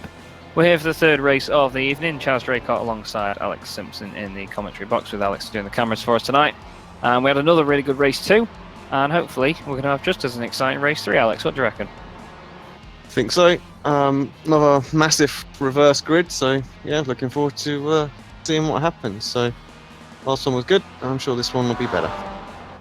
We had a lot of guys coming through from really far down the order. I think Josh Thompson made up 33 places in the last one, so we'll have to see whether he can try and do that again. He's obviously going to be pushed quite far down the order by the 50-car reverse grid that we've got. There's not 50 cars in the session, obviously, so we've had to make do with everyone that is either finishing on the lead lap or one down.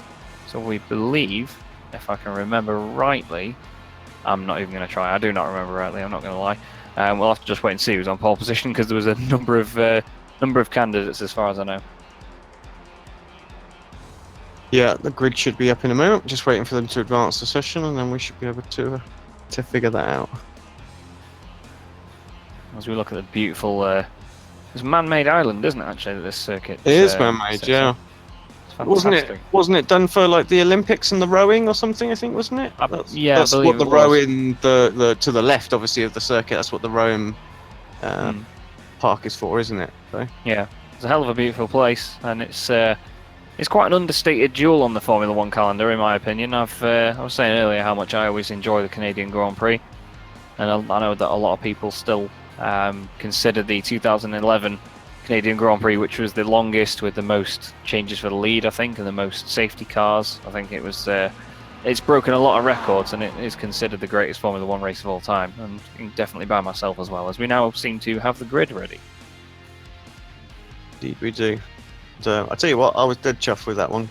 Favorite driver is JB. So that was a great race. Good stuff. So we've got Sean Gardner on pole position then, with Alex Roby in second, Ralph Cullen in third, Nick McCarron in fourth, and Anthony Jacobson in fifth. Scott Malcolm sixth, Max Wright seventh, Rob Graham eighth, Rob Lundgren ninth, and Craig Jones in 10th.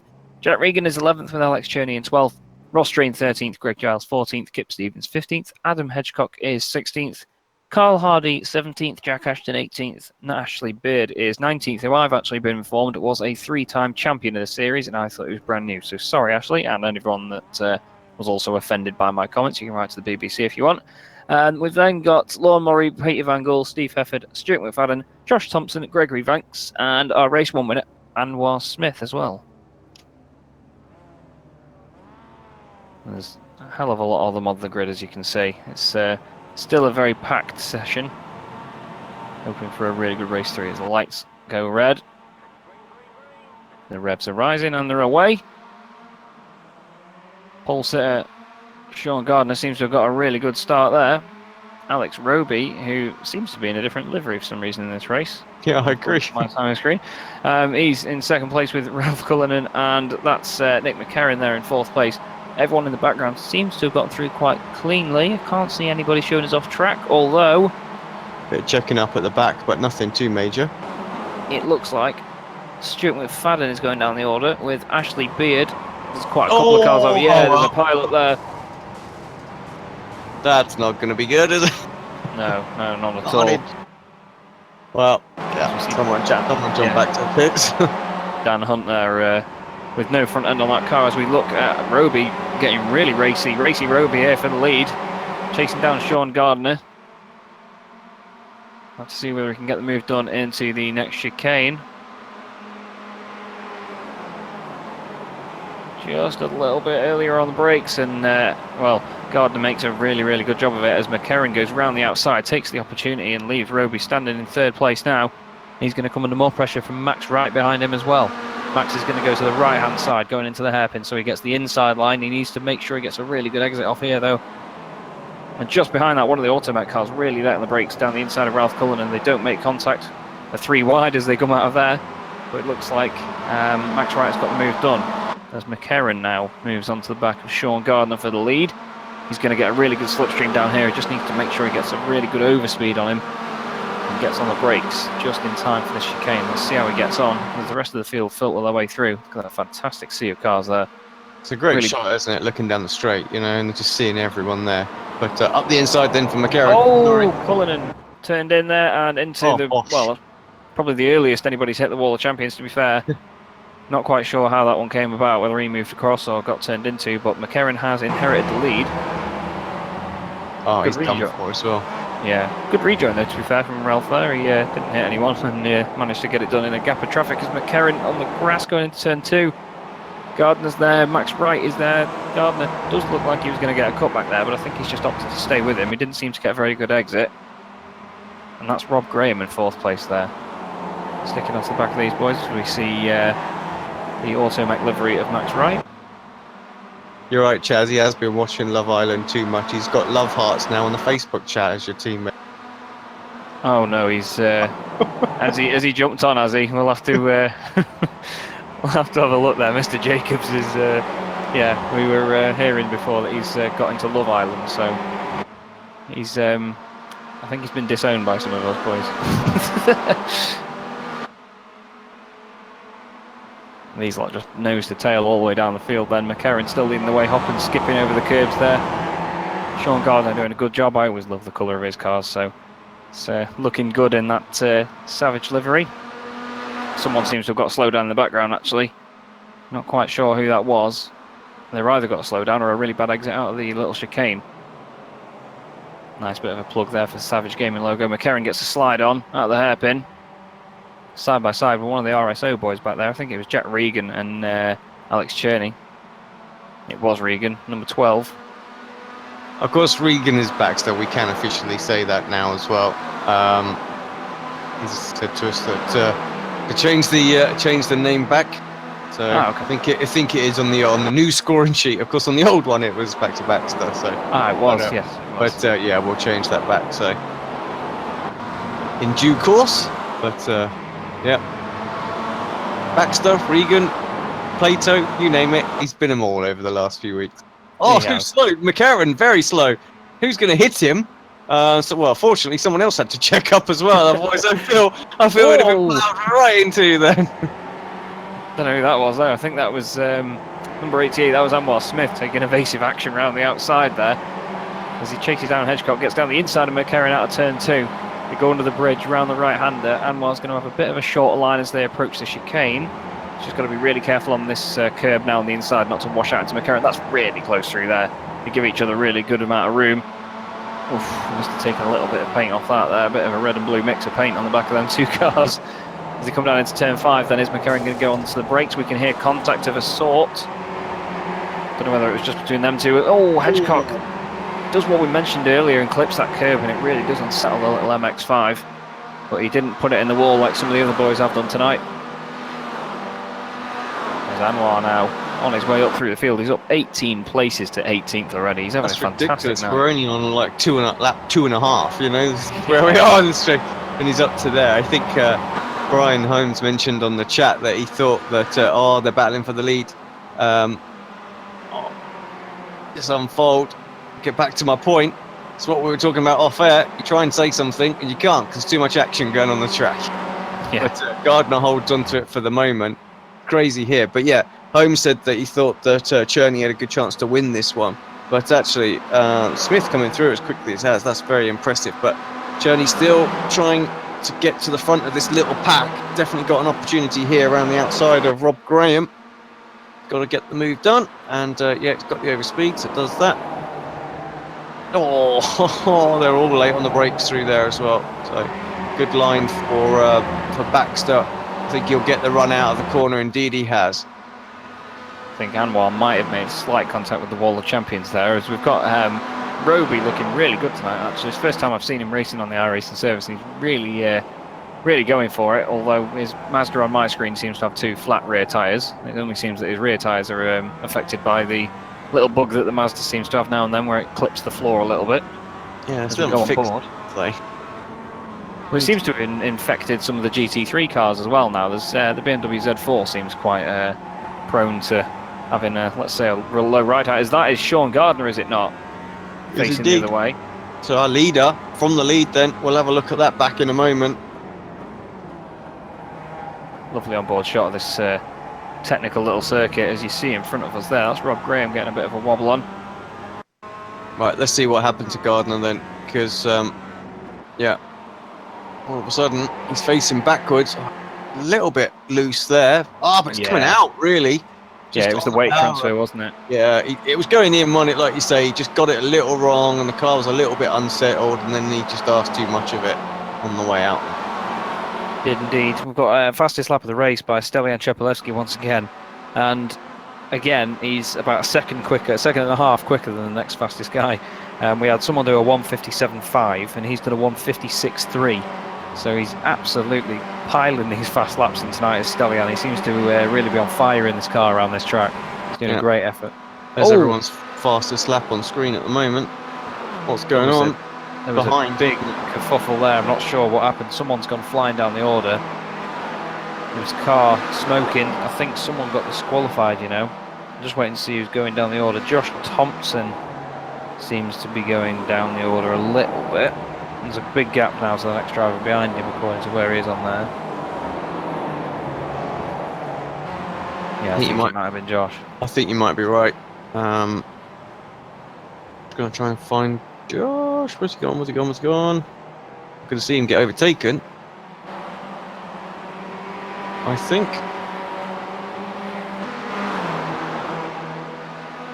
He's already off, isn't he? So at that point, so yeah, we jump back a little bit of time. Oh well.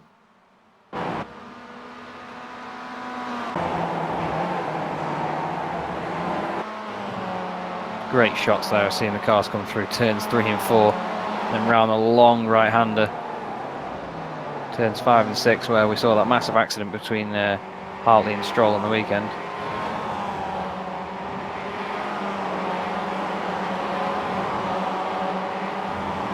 It's just a great circuit. I absolutely love this place. It's just always seems to provide really good racing. I mean, I know some people don't enjoy it. It's quite a Marmite track, it seems, but as you can see, our friend Jack Regan / Stephen Baxter / Jason Plato is doing a great job over there tonight as they all hop and skip the curves behind him. That's Stelian Chepelevsky still making his way up as he goes past Alex Roby. Doing a fantastic job tonight, as always, to be fair. Stelian, like we were saying before, he's quick in everything he gets in, and he's not shy of green either. No, he loves a bit of green, doesn't he? His rig, I have to say, has come on pretty nicely. Yeah, looks pretty special right now. Probably worth clarifying we mean the colour green, by the way. Yeah. So he does have a lot of green LEDs on that thing.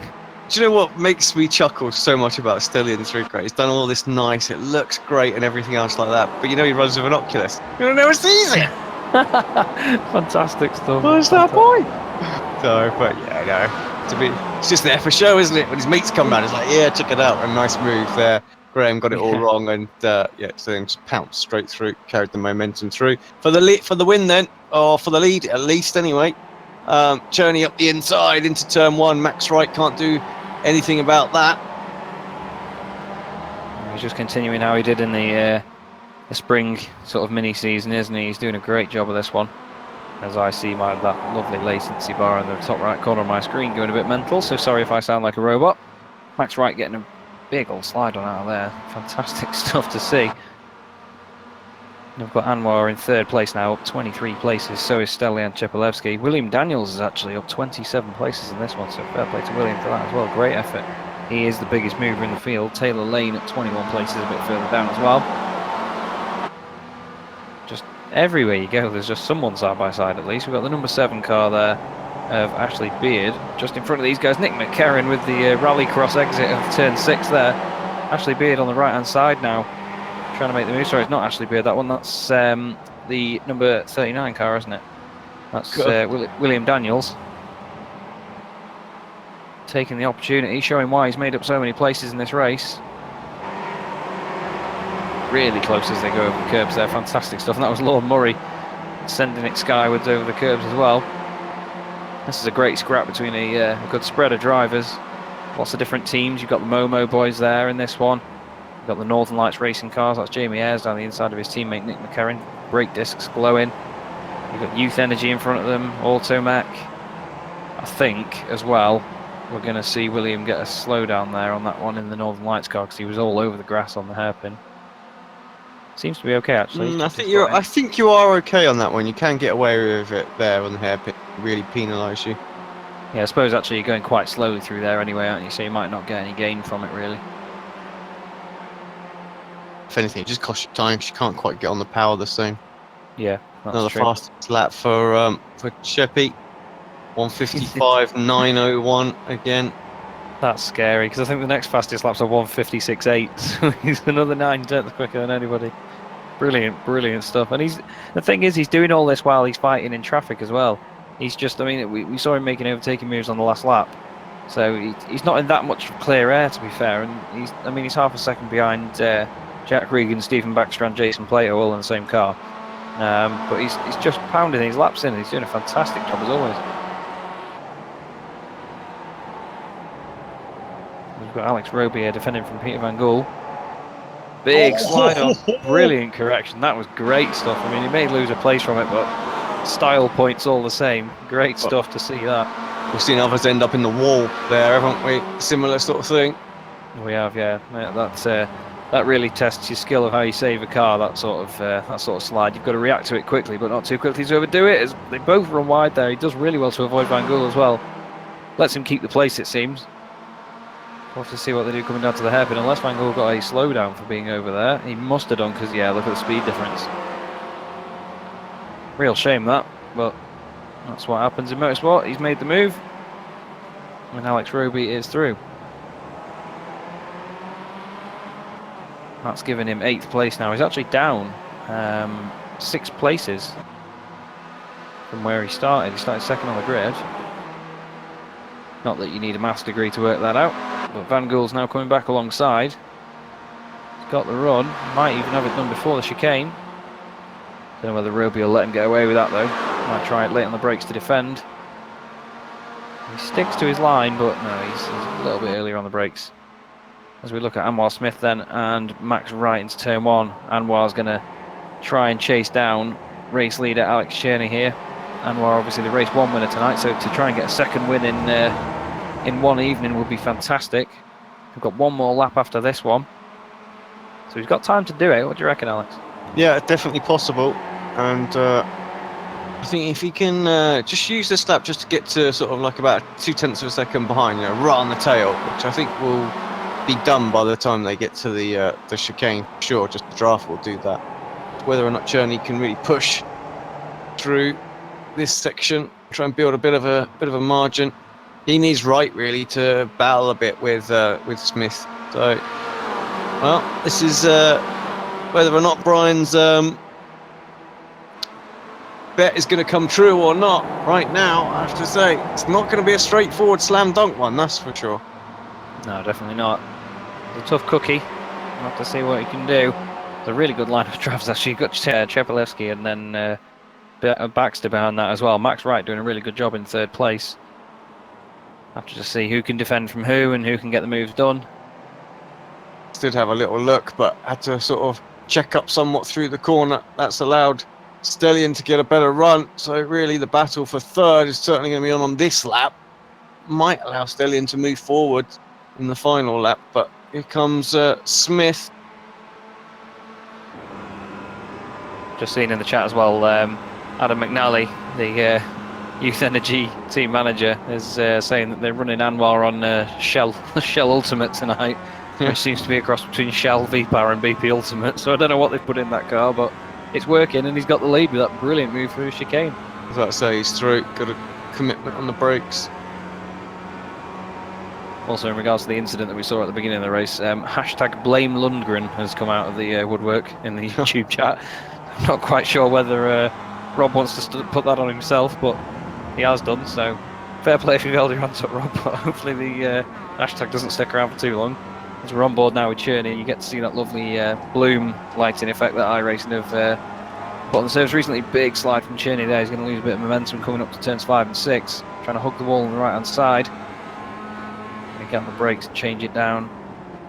Just want to really keep it smooth when you come on the throttle here. Oh, that was good through there. Gained some time there. Good exit too. I feel like you could almost make a move into the chicane if you wanted to, but I would say just keep putting him under pressure at this point. That's what's important. Need to switch out though, because where is Stellion? Stellion's starting to look a little tasty too. Wants to get a piece of this action. He really needs to do some sort of move into this hairpin, doesn't he, to get into second. But yeah, Cherney right on the tail. Smith defending. I'd say right now, if you're Chepelevsky... Back marker right where you don't want it! No. Great avoidance there by Cherney, and he's still got the car stopped for the corner. I'd say you want to be Chepelevsky right now, because these boys are going to be side by side. Well, maybe not. I'll shut my face at that point, but Cheppy's going to double slipstream here, and I think he might get a run and get this done. Could do. Look.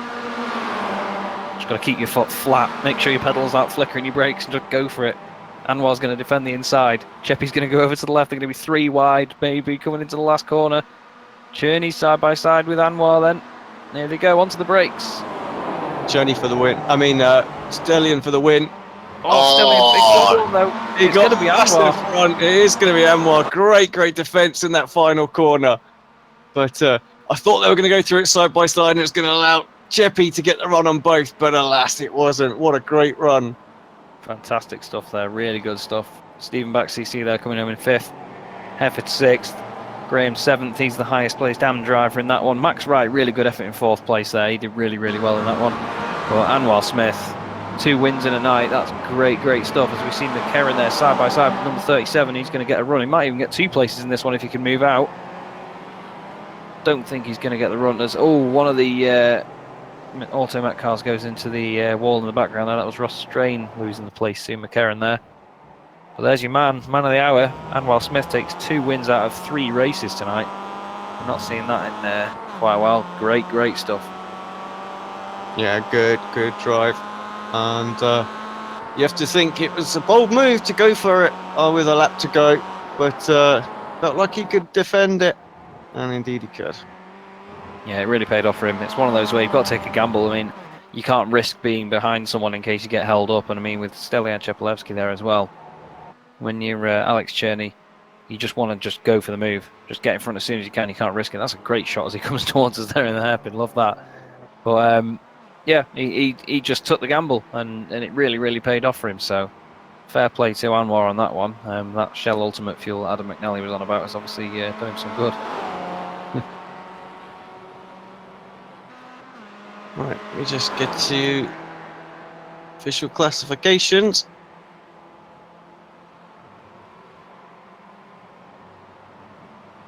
Right, here we go then. So Anwar Smith takes his second win of the night in race 3, ahead of Alex Cherney and Stellian Chepelevsky, and the total positions gained for the podium is actually 60 places between the 3 of them. That's absolutely outstanding stuff. You've got Max Wright there in 4th place, Jack Regan in 5th, Steve Hefford in 6th, 16 places gained, Rob Graham in 7th and Peter Van Gogh in 8th, Ashley Beard in 9th and Jamie Ayres 24 places gained in 10th. Alex Roby comes home in 11th with Jack Ashton in 12th with Kip Stevens 13th, Adam Hedgecock 14th with William Daniels 15th, Craig Cameron 16th, Lorne Murray 17th and Scott Malcolm in 18th. Nick McCarron comes across the line in 19th with Ross Strain in 20th.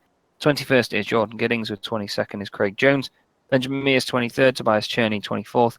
Michael Barry 25th with Taylor Lee in 26th place. John Roberts is 27th with Greg Giles 28th.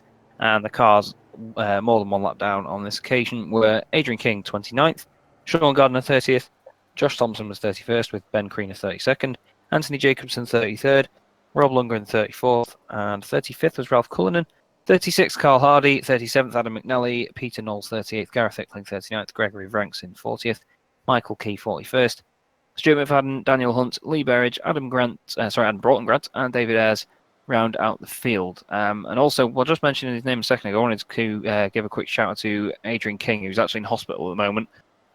He's been in for a few days this week, but he's still dedicated to the cause, and he's getting on with the racing. So massive shout out to Adrian tonight, smashing stuff. Nice. So Rob Graham won the AM as well, 4 seconds ahead of. Well, I feel like it probably will get declassified from that, but yeah, good class win for Rob Graham in that one. Yeah, smashing stuff as always. Right, final wheel of the day, I believe. Let's actually bring it up on screen this time, as I failed miserably last time, just to confuse people. And yeah, we'll give a spin and see exactly who's going to be on the pole. Looks like it's going to be a smaller one. No, it's not. Not really. 35th.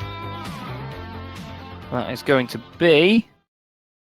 Oh, what's happened to my timing screen? There we go. So, well, it's going to be Greg Giles, who was the last one that was either a lap down or less, with John Roberts, always fortunate with these reverse grids, second on the grid, Taylor Lane third, and Michael Barry in fourth. I've not seen much of Taylor Lane tonight, so it'll be good to have him up there as well. Awesome stuff. Right, well, we'll be back in about 10 minutes' time then for the final race of the evening.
finish here of the Indianapolis Motor Speedway.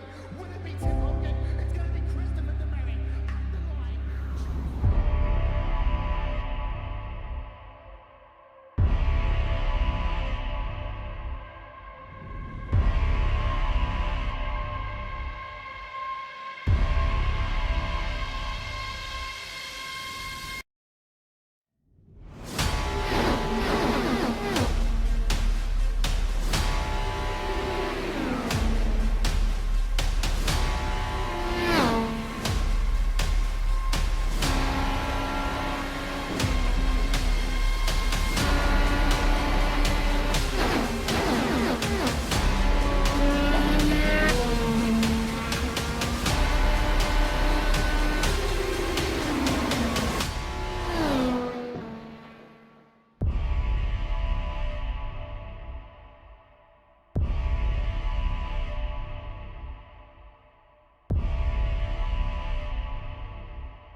Welcome back to Apex Racing TV and the Circuit Gilles Villeneuve in Canada for the BSR MX5 Summer Cup.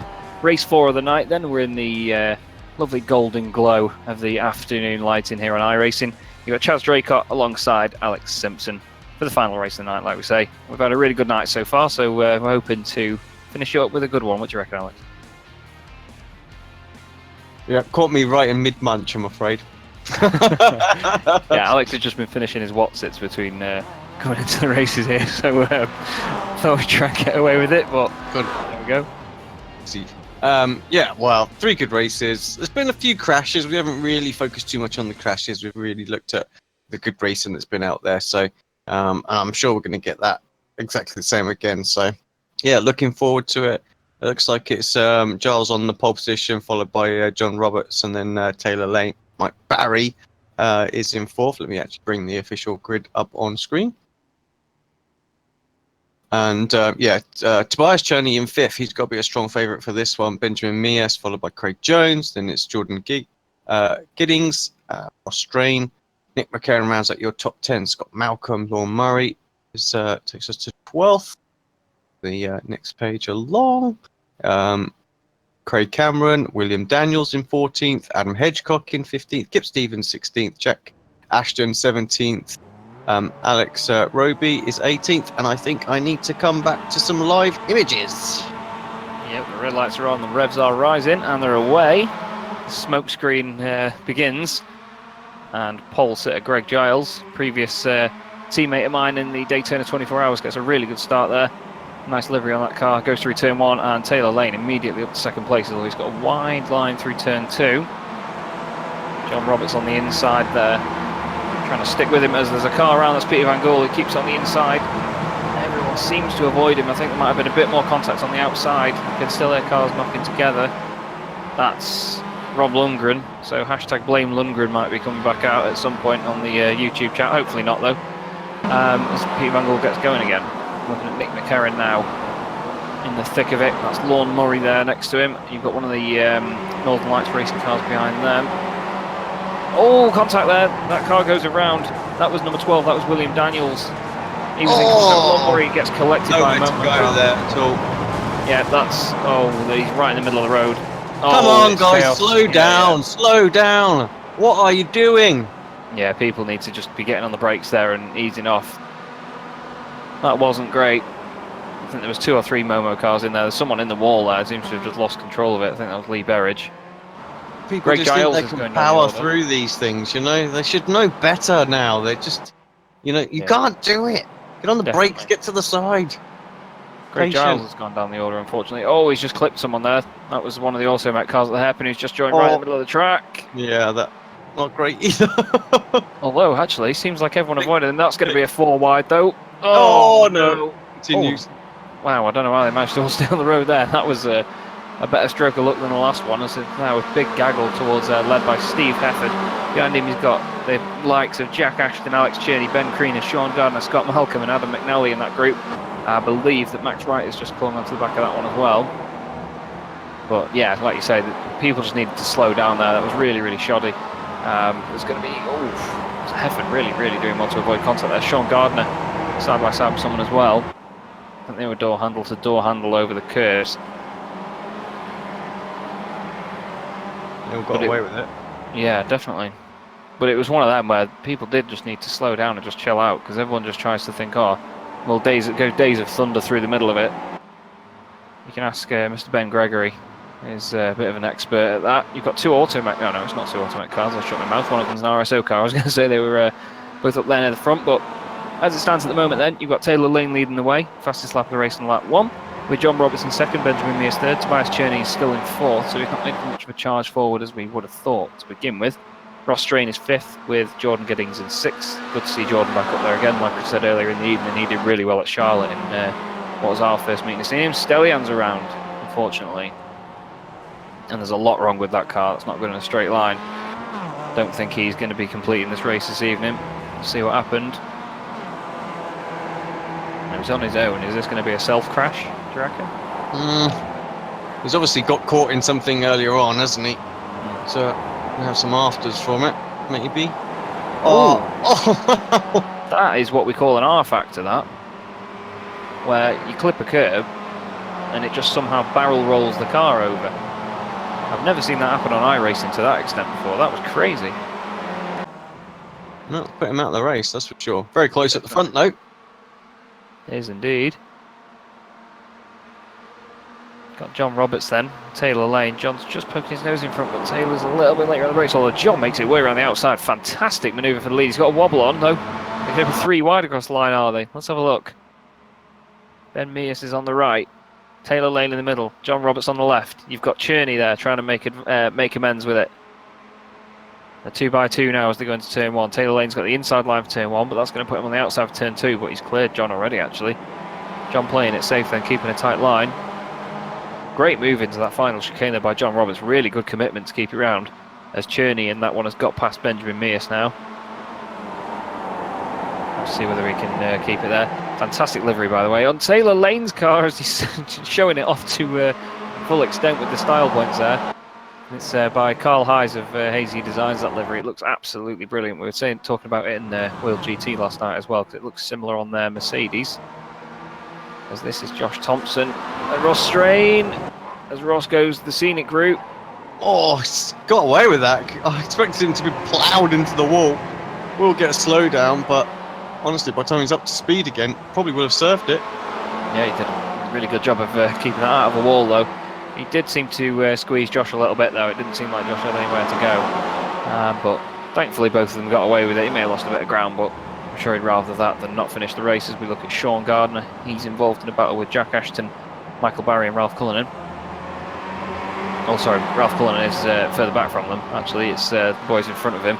He's got Creaner and that's Craig Jones in the number 27 car there. Sean, unfortunately, didn't finish race 3 of the evening. It's down the inside into the hairpin there. That's Jack Ashton for Northern Lights Racing getting the move done. Sorry, Ben Carino. It's Jack Ashton behind him. I saw 38 and 98, got confused. We've got Craig Jones then, third in this train with Sean Gardner behind him. Looks like Craig's going to try and make a move on... I'm going to make sure I get it right now. It's Jack Ashton. God, I so desperately want to change up to the lead battle as well while this is all going on. But we'll stick with this just through the chicane. See, oh, great line for the Northern Lights car there. The curbs been good, but yeah, this is why I wanted to change up towards the front. Just look at how close it is out there right now. John Roberts running away with it a little bit. Taylor Lane second, Tobias Cherney third, Benjamin Mears fourth, Nick McCarron fifth, and Jordan Giddings at the back of it in sixth. And Taylor Lane again with the drifty poos on the exit of that chicane. That's going to give Cherney a big run up into the next corner. He's gone down the inside of the brakes. He's got to give him the room there. Really good move by Cherney, but Taylor Lane's still there. A little bit of contact. They do well to keep it on the road. And now on the inside on the right. Well, it's now the middle on the left. A great switch back there by Benjamin Mears. Straight through, automatic car. I think Tobias thought he'd got it done, didn't he? So he come across and got checked out. They're 3 wide behind. Oh, this could not end well, but somehow they managed to avoid ending up in a big pile somewhere. I have no idea how they did that there. Jordan Giddings really committed to the inside, and how he didn't make contact with Taylor Lane, I don't know. He's through the middle now as well. Giddings really, really going for it. He's showing how racy. I mean, look at that. Fantastic stuff. He's really deep in stepping, though. I didn't realise at that point. Oh, Benjamin Mears. Oh, no. And Jordan gets caught up there. That was with McCarron. I think as he came back on, he was just going in a straight line. McCarron has come out worse, I think. There he is. Oh, nice drift to get back on. Well, no. I don't think that's a drift. No, it's not a drift. That's just the car's natural direction now, isn't it? It's a shame that, because obviously I think that was 6 of one, half dozen the other, because I imagine that Jordan was coming on in a straight line, and obviously as McCarron would have come out of the corner, he would have come left over in front of him. Obviously innocent bystander really, but both of them just sort of got caught up in each other's manoeuvres, and that's sometimes what happens, I suppose, as we look at Craig Jones right now. He's got Sean Gardner on his tail. Oh no! That was a big one. That was the... Yeah, 07. I think he just turned to get out of the way of Gardner, and then there was already somebody on that line as he came back in. As again, Daniel Hunt ends up in the pit lane with no front end. I think that's the second race in a row that's happened to him, I'm afraid. I'll have to have a look. Yeah, look, McNally gets a great exit, and yeah, Dan just turns to get from behind Sean. To be fair, I don't think Adam McNally could have reacted in time to avoid that, really. No way. We've still got John Roberts in the lead. Look at that lead now. Really getting away with it. He's got 23 and 32.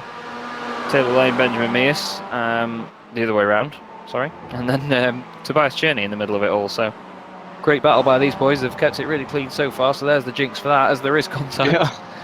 I say that. That's the commentator's curse coming into effect. And they all separated her out really quickly as well. Look, all of a sudden 1 second apart. So Yeah. it's probably what they needed for a lap or two, just to see if they can close back up on Roberts. Over halfway through the race so far. He's doing a cracking job though, is John. He's been up there a few times tonight. I think he's had I'm not sure whether he's had a few incidents or anything. We've not really kept track of him that strongly, but it's good to see that car out there looking nice and clean at the front of the pack. I think we're about to see Sean Gardner have a problem. Have to jump back to the pits. Let's see. Oh, yep. Yeah, it seemed like there was something wrong with the back of the car because it got unsettled really easily then, and he had a bit of damage on the rear end, so maybe it was just a culmination of those two things coming together for him. As we head on to lap 6 then, John Roberts leading the way. Oh, he slowed down. He might have had a slowdown out of the last corner there actually. Benjamin Mears has just gone past him. That's how you give away a race win, that is, I think, right there for Roberts. Obviously pushing, but gets to slow down. That might Turning be now. the commentator again, mightn't it? Fast lane.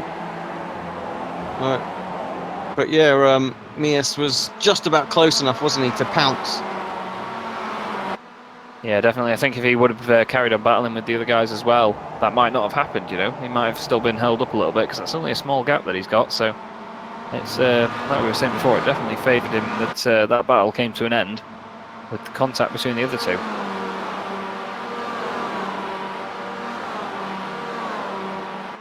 It's good for John, though, that he's not lost too much time. I mean, I know obviously he's lost the race lead with it, but he's still up there in second place, and there's not a massive amount of time left in the race. No, he's got potential. We've got 3 laps when he comes around this time. To try and get back up to Mears. What sort of lap times have they been doing? I mean, their fastest laps are identical, so they're very evenly matched actually out there. There's no reason to see why I think my Roberts would drop back.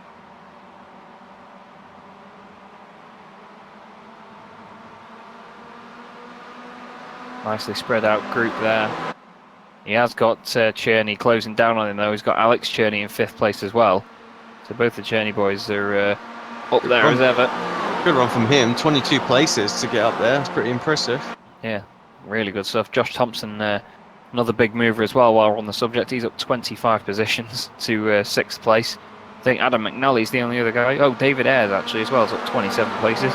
Adam McNally's up 26 to 11th place as well. I see what you're saying though. John's not dropping off the back of Benjamin Mears here. He's sticking with them. Right there. Just needs to try and close in, otherwise Cherney is going to get him. I think he needs to try and get that gap down to under half a second. Thompson dropping down the order, so problems for Thompson. What happened? Let's go and find out. Because he was closing in. We just mentioned it. Just whoa! Oh, he's done an R factor again. Right. I don't know. And then just pulled up.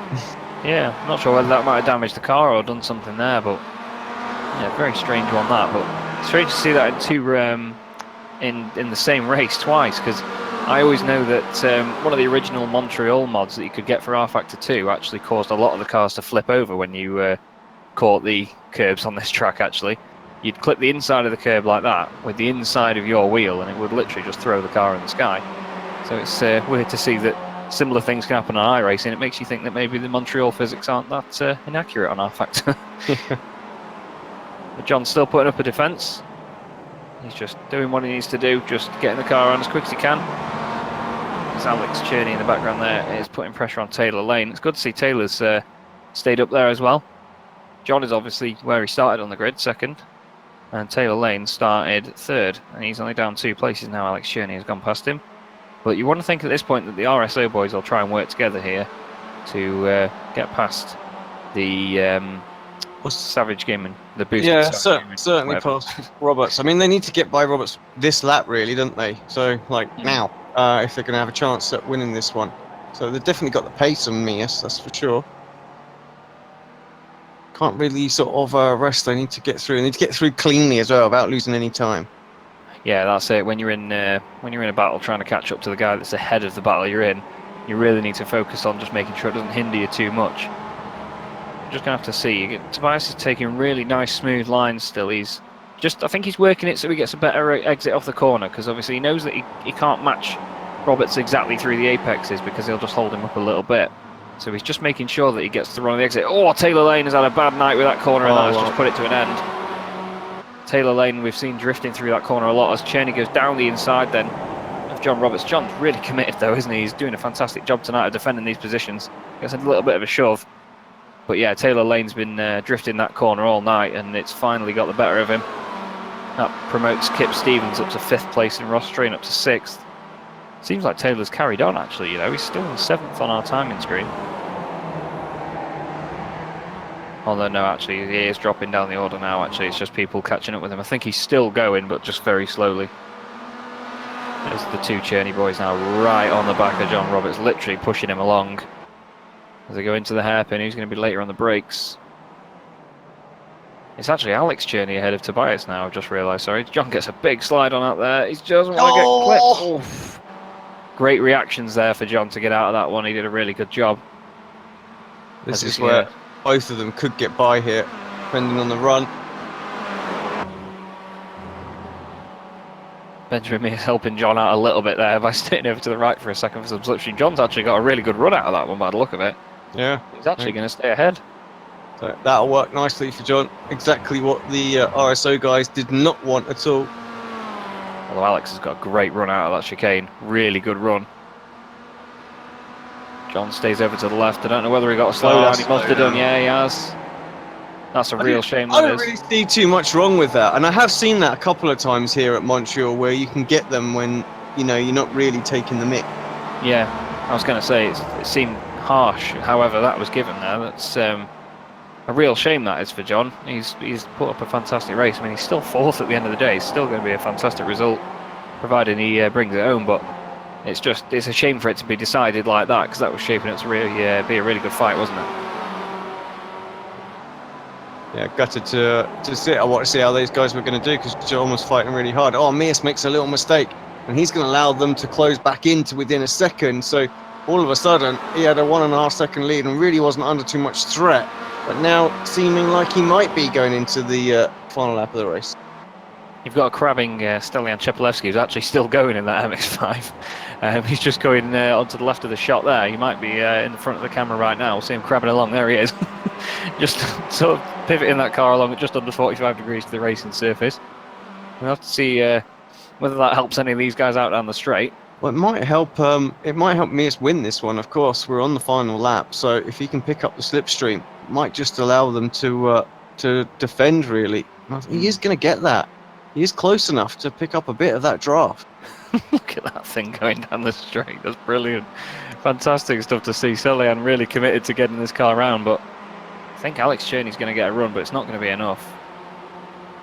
Although you never know, actually. Stelian might hold him up in this chicane area. He might do the wise thing and go straight on. Nope. No, he's not going to hold him up that much, is he? Although he's lost it. He's gone around. It's affected him. No way. It's going to be a 1-2 for the RSO boys. Alex Cherney, 26 positions gained and takes the win from his brother and teammate Tobias Cherney. John Roberts grabs 3rd place and gets it on the podium in the end. Kip Stevens, great result in 4th place, but absolutely gutted for Benjamin Mears. He's going to lose more places across the line. It's absolute heartbreak for him. He doesn't lose the place there to Ben Kriener across the line, so he comes home in 7th, but he won't be happy with that. You can undoubtedly see the frustration as he turns it into a Mazda 1 or a Mazda 2, whatever the small one is in their fleet. Yeah. As we see Craig Jones coming across the line there with Jack Regan / Jason Plato / Stephen Baxter. Adam Hedgecock, as we see right now, who is currently in 21st position. He's chasing down the likes of Gregory Vranks and Ralph Cullinan. But that is absolutely heartbreaking for me. Is that really, really heartbreaking? Did all the hard bit really, didn't he, on the other 8 laps? But then he just went Yeah. wide, and then that allowed them back in the draft. And then perhaps was a little distracted with Stellion, and unfortunately, he just got too distracted with what was going on there, and made the mistake. It's got to do the important bit, and let's get out the final corner. Yeah, my thinking with that is that he needed to take a tighter line to avoid Chepelevsky coming out of it, so he would have put a bit more lock on. And as the car was bouncing over the curbs, it would have unsettled it and just dragged it over to the left. Yeah, it's we've seen it before in these MX5s. I mean, I say it pretty much every broadcast I'm on, but with how soft these things are set up, they bounce around on curbs, and it is easy to lose it. And that's just proven the point, unfortunately, at the expense of Benjamin Mears. There's your race winner, Alex Cherney, coming across the line again. I think he's going to probably pull it over and do some donuts, isn't he? maybe not.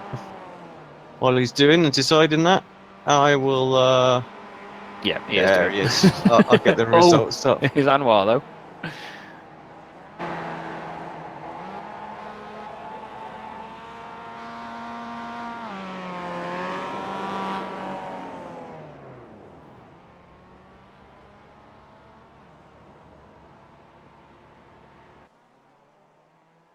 I'll get the proper results up on screen eventually. Here we go. There we go. Over to you, Jess.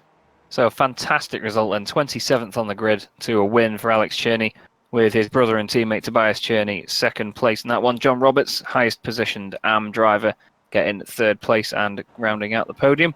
Kip Stevens gains 12 places up to fourth place, with Adam McNally gaining 32 places to finish fifth, so 37th on the grid to fifth. That's an absolutely outstanding result for Adam tonight. Ross Strain finishing sixth with Benjamin Mears, eventually coming home in seventh place. Absolute heartbreak for him losing the win there, but he put in a brilliant effort all the way through that one, so you have to give him a shout out for that. Ben Carina, 8th place with Greg Giles, 9th. 10th was Peter Van Gool. 11th was Jack Ashton. 12th was Stephen Baxter, with 13th Craig Jones. 14th David Ayres. 15th Rob Graham. Just a shout out to David Ayres as well, actually. 31 positions gained for him also. Steve Hefford, 16th. Scott Malcolm, 17th. Max Wright in 18th with Ralph Cullen, 19th. Gregory Vranks in 20th. Adam Hedgecock, 21st. Michael Key, 22nd. 23rd was Michael Barry. 24th was William Daniels, with 25th Adrian King. 26th was Anwar Smith. 27th Taylor Lane. 28th Stelian Chepelevsky. 29th Lorne Murray. And then the cars that were over a lap down, you've got Josh Thompson, Jordan Giddings, Sean Gardner, Adam Broughton Grant, Nick McCarran, Daniel Hunt, Peter Knowles, Craig Cameron, Alex Roby, Jamie Ayres, Ashley Beard, Anthony Jacobson, Rob Lundgren, Carl Hardy, Gareth Eckling, and Lee Berridge. Good night's worth of racing there, Chaz. And sign of things to come for the summer series, I believe. Yeah, these boys have definitely left off. Continue where they left off with the end of the spring sort of mini championship that they had. It's just action everywhere you look, and with short races like this, I mean, we always say it at the end of a night that we never knew where to look when we were doing it. So we are sorry if we do miss any of your battles or any of your moments you have on track. But as you can probably appreciate, it's a mental little series that we have here, and it's always good fun to watch. And I absolutely love commentating on it, if I'm honest with you. It's brilliant. Let's have a quick look. See, we've got a couple of people came in for a little chat. Got Josh Thompson, Rob Graham, and Taylor Lane. Who do you fancy? Let's bring Rob Graham in.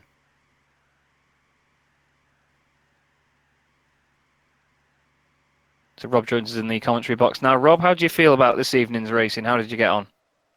Yeah, that was interesting. A lot of fun. First race was very interesting, shall we say. That was chaos. We caught a few of the incidents on that one. It seems like the tight and twisty nature of this track actually caught a few people out there. Did you tend to navigate your way through it for the rest of the night, or did you manage to get caught out?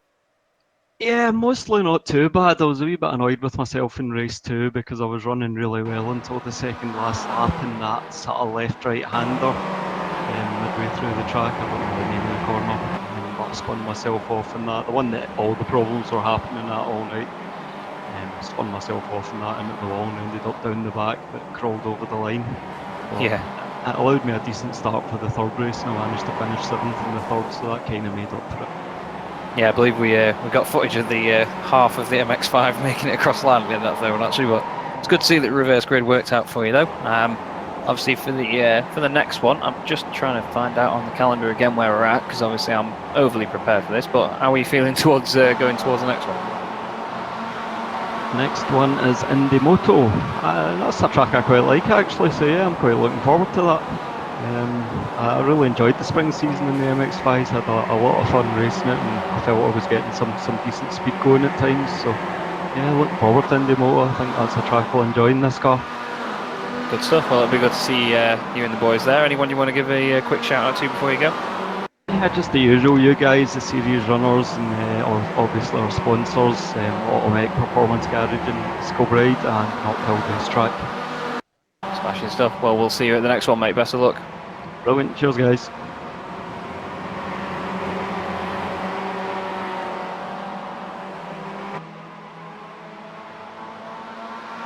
Right, who should we have in next? You drag one, and we just had Adam McNally jump up in there actually. Well, actually, he's not been here for long, but let's grab him. Let's grab him up actually. So, Adam, welcome to the booth. All right, welcome. I was just quickly getting the link for Amwar to come through. Oh well, that's it. Multitask, mate. Multitask. It's just going up. It's hidden. I can't. It's hidden. Well, in that case, just give me a second, and I will. I'll post it in the chat. How are we doing, Adam, my Scottish friend? Absolutely great. Bar race 3. I had a good night. Good stuff. We were just saying then about the fact that you gained 32 places in race 4, an absolute belting result for you, your highest mover. Must have been interesting from where you were sat. Well, that was just the whole plan, especially after race 3 we were a DNF and you had to score points somehow. So just basically went for it that race. Got lucky, there were quite a few crashes. Race 1 just seemed crazy. There's cars going off left, right and centre. Yeah, we saw it was an up and down night for that. There was some fantastic moves and then some rather chaotic ones to say the least, but it's at least you stayed out of it for the last one, and obviously it shows in how many places you gain that you kept your nose out of trouble. Yeah. Sorry, go on, mate. I kept my nose out of trouble. Had a bit of an incident come round the last chicane, but that was mainly a car moved left on us and turned himself across my bumper. Yeah, we caught the back end of that, quite literally, as did you. I think they were avoiding the car that was in front of you, weren't they? And you got a slow exit, and then that was that. We were just saying then to Rob, you've got the Indianapolis Moto layout next time round, which is a track I've seen a lot of footage of that seems quite good fun. What do you reckon of that one? Well, I've literally done one lap on it, and I thought it would be a great track for the MX5. To be honest with you, I think there'll be some great racing around there. Good stuff. Good stuff. Nice and twisty and some long straights should make it interesting. Well, we wish you all the best for that one, and hope that it all goes well for you there. Maybe stay out of trouble as well. Well, so I'm hoping just keep them DNFs down and just keep scoring points, putting them in the bag. Just try and keep that overall lead. Good stuff. Anyone you want to give a quick shout out to before you go, mate? Yeah, I'd like to give a shout out to everyone who sorts the league out. Apex for broadcasting, obviously Youth Energy Drink, Tams Vehicle Detailing, the Racing Mentor. We've got Motorsport Days Live, who've got a big event coming up at Silverstone in November. A 2-day event for drivers to meet potential teams and sponsors, and also the Pre-O Premature Baby Foundation, which is for a good cause. So, good stuff. Thank you. No worries, mate. Thanks very much. We'll speak to you again soon. Right, cheers. I think we better bring up Anwar. Obviously, 2 race wins. Anwar Smith joins us in the booth. How you doing, buddy? Yeah, good, thanks, mate. Great commentating, Chaz, loving it. Thanks very much, mate. Thanks very much. Fantastic racing from yourself as well tonight. 2 wins out of 4 races. Surely you're going to be happy with that one. Oh yeah, really happy, mate. Since the since the update, the car seems to have gone my way a little bit, so I'm not going to complain. But yeah, it was really good. The last race not so good, but I've managed to somehow finish that race with 3 wheels and not get lapped and get some points. So I've managed to rescue it somehow. I'm not sure how, but yeah, I'll take it. Well, it's definitely going to help you in in the championship. We saw that you put a monumental effort in race 3 to take that one, and we were just in absolute disbelief of how well you got through the field. Made a really good manoeuvre as well to take the win, and obviously some great defensive manoeuvres there. I'm sure you were beaming inside the cockpit, weren't you? Yeah, thanks, mate. I think the guys in the Discord channel knew something was going on because I was suspiciously quiet and I hadn't said anything for a few laps because I got to, I think, 5th and suddenly realised that first wasn't that far away. So I got my head down and started to catch. But it's just, you know what it's like. Sometimes it all just falls for you quite nicely. Like you miss all the crashes at the start and you miss all the carnage on the end of lap 1. And if that works out for you, then if you've got some pace, you can make some headway. I was really happy with it. It was a good night, good racing as always, and really enjoyed it. Smashing stuff. Well, I was going to say, it's one of those where people know there's something wrong if I shut up as well, to be fair, because I'm normally never do shut up. So I know how they probably felt in that chat. We were just saying to the other guys as well, you've got Indianapolis, the moto layout coming up next week. How do you feel about going towards that track in this car? I'll let you know when I've bought it. I don't have a clue. No, I've not actually done it yet. I've done the Indianapolis GP track on many an F1 game back in the day. That's about it. So I'll have to have a bash at it. But I'm sure it'll be good fun. Probably a lot of drafting around the bank and then down the straight. But there's a bit of technical stuff to it as well, which will make it interesting. So yeah, my aim is to just finish every race, as you can see from my pure dedication in that last one, just to make sure I get across the line. Because that's pretty much how you do well in this series. So, you know, it's all about getting the points and make sure you don't minimise those DNFs. But we'll see. I just want to enjoy it as well, mate. So hopefully same next week. Yeah, well, we're certainly enjoying watching it, mate. So as long as you're enjoying it out there on track as well, and everyone's reached their goals, and it's always nice to see that people are still just in it for the enjoyment as well sometimes. So fair play to you. That's exactly it. Yeah, that's what it's all about. You know, and like I say, finishing races is no mean feat in this because the car's so soft. You just have to almost give people a wide berth sometimes. So you're in it for a bit of fun, but you're also in it for competing and trying to win. But then you're also in it and you're driving around on bloody eggshells trying to avoid everyone. You know, 1 minute you're all right, next minute it's 3 wide. But it's great racing. The car's brilliant for it. So yeah, there's still space, guys. If anyone wants to join, so come along.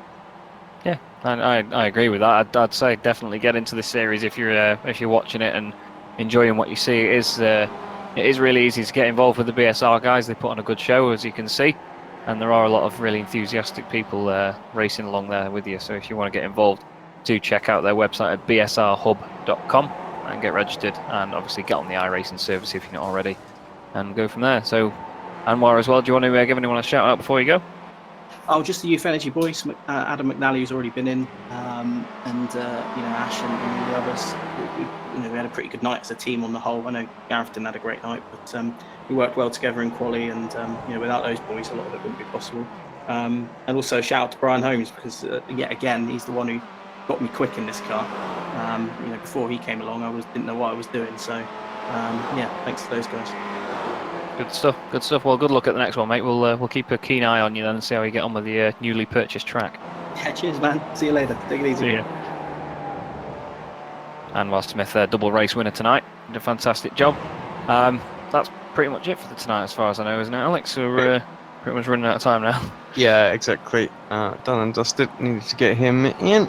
Well, yeah, I mean, obviously everyone knows Indy Road, but the reverse course, so the bike version, for next week should be very, very interesting. I'm looking forward to seeing how the races go there. Be very similar again with massive sort of packs and the ability to slipstream and things like that. So yeah, going to be an exciting night's worth of racing again. Hopefully so, and we hope to see you all there as well. So from myself and Alex Simpson tonight, and the Circuit Gilles Villeneuve, the wonderful Circuit Gilles Villeneuve in Canada, we wish you a good night, and we'll see you next week at Indianapolis Motor Speedway.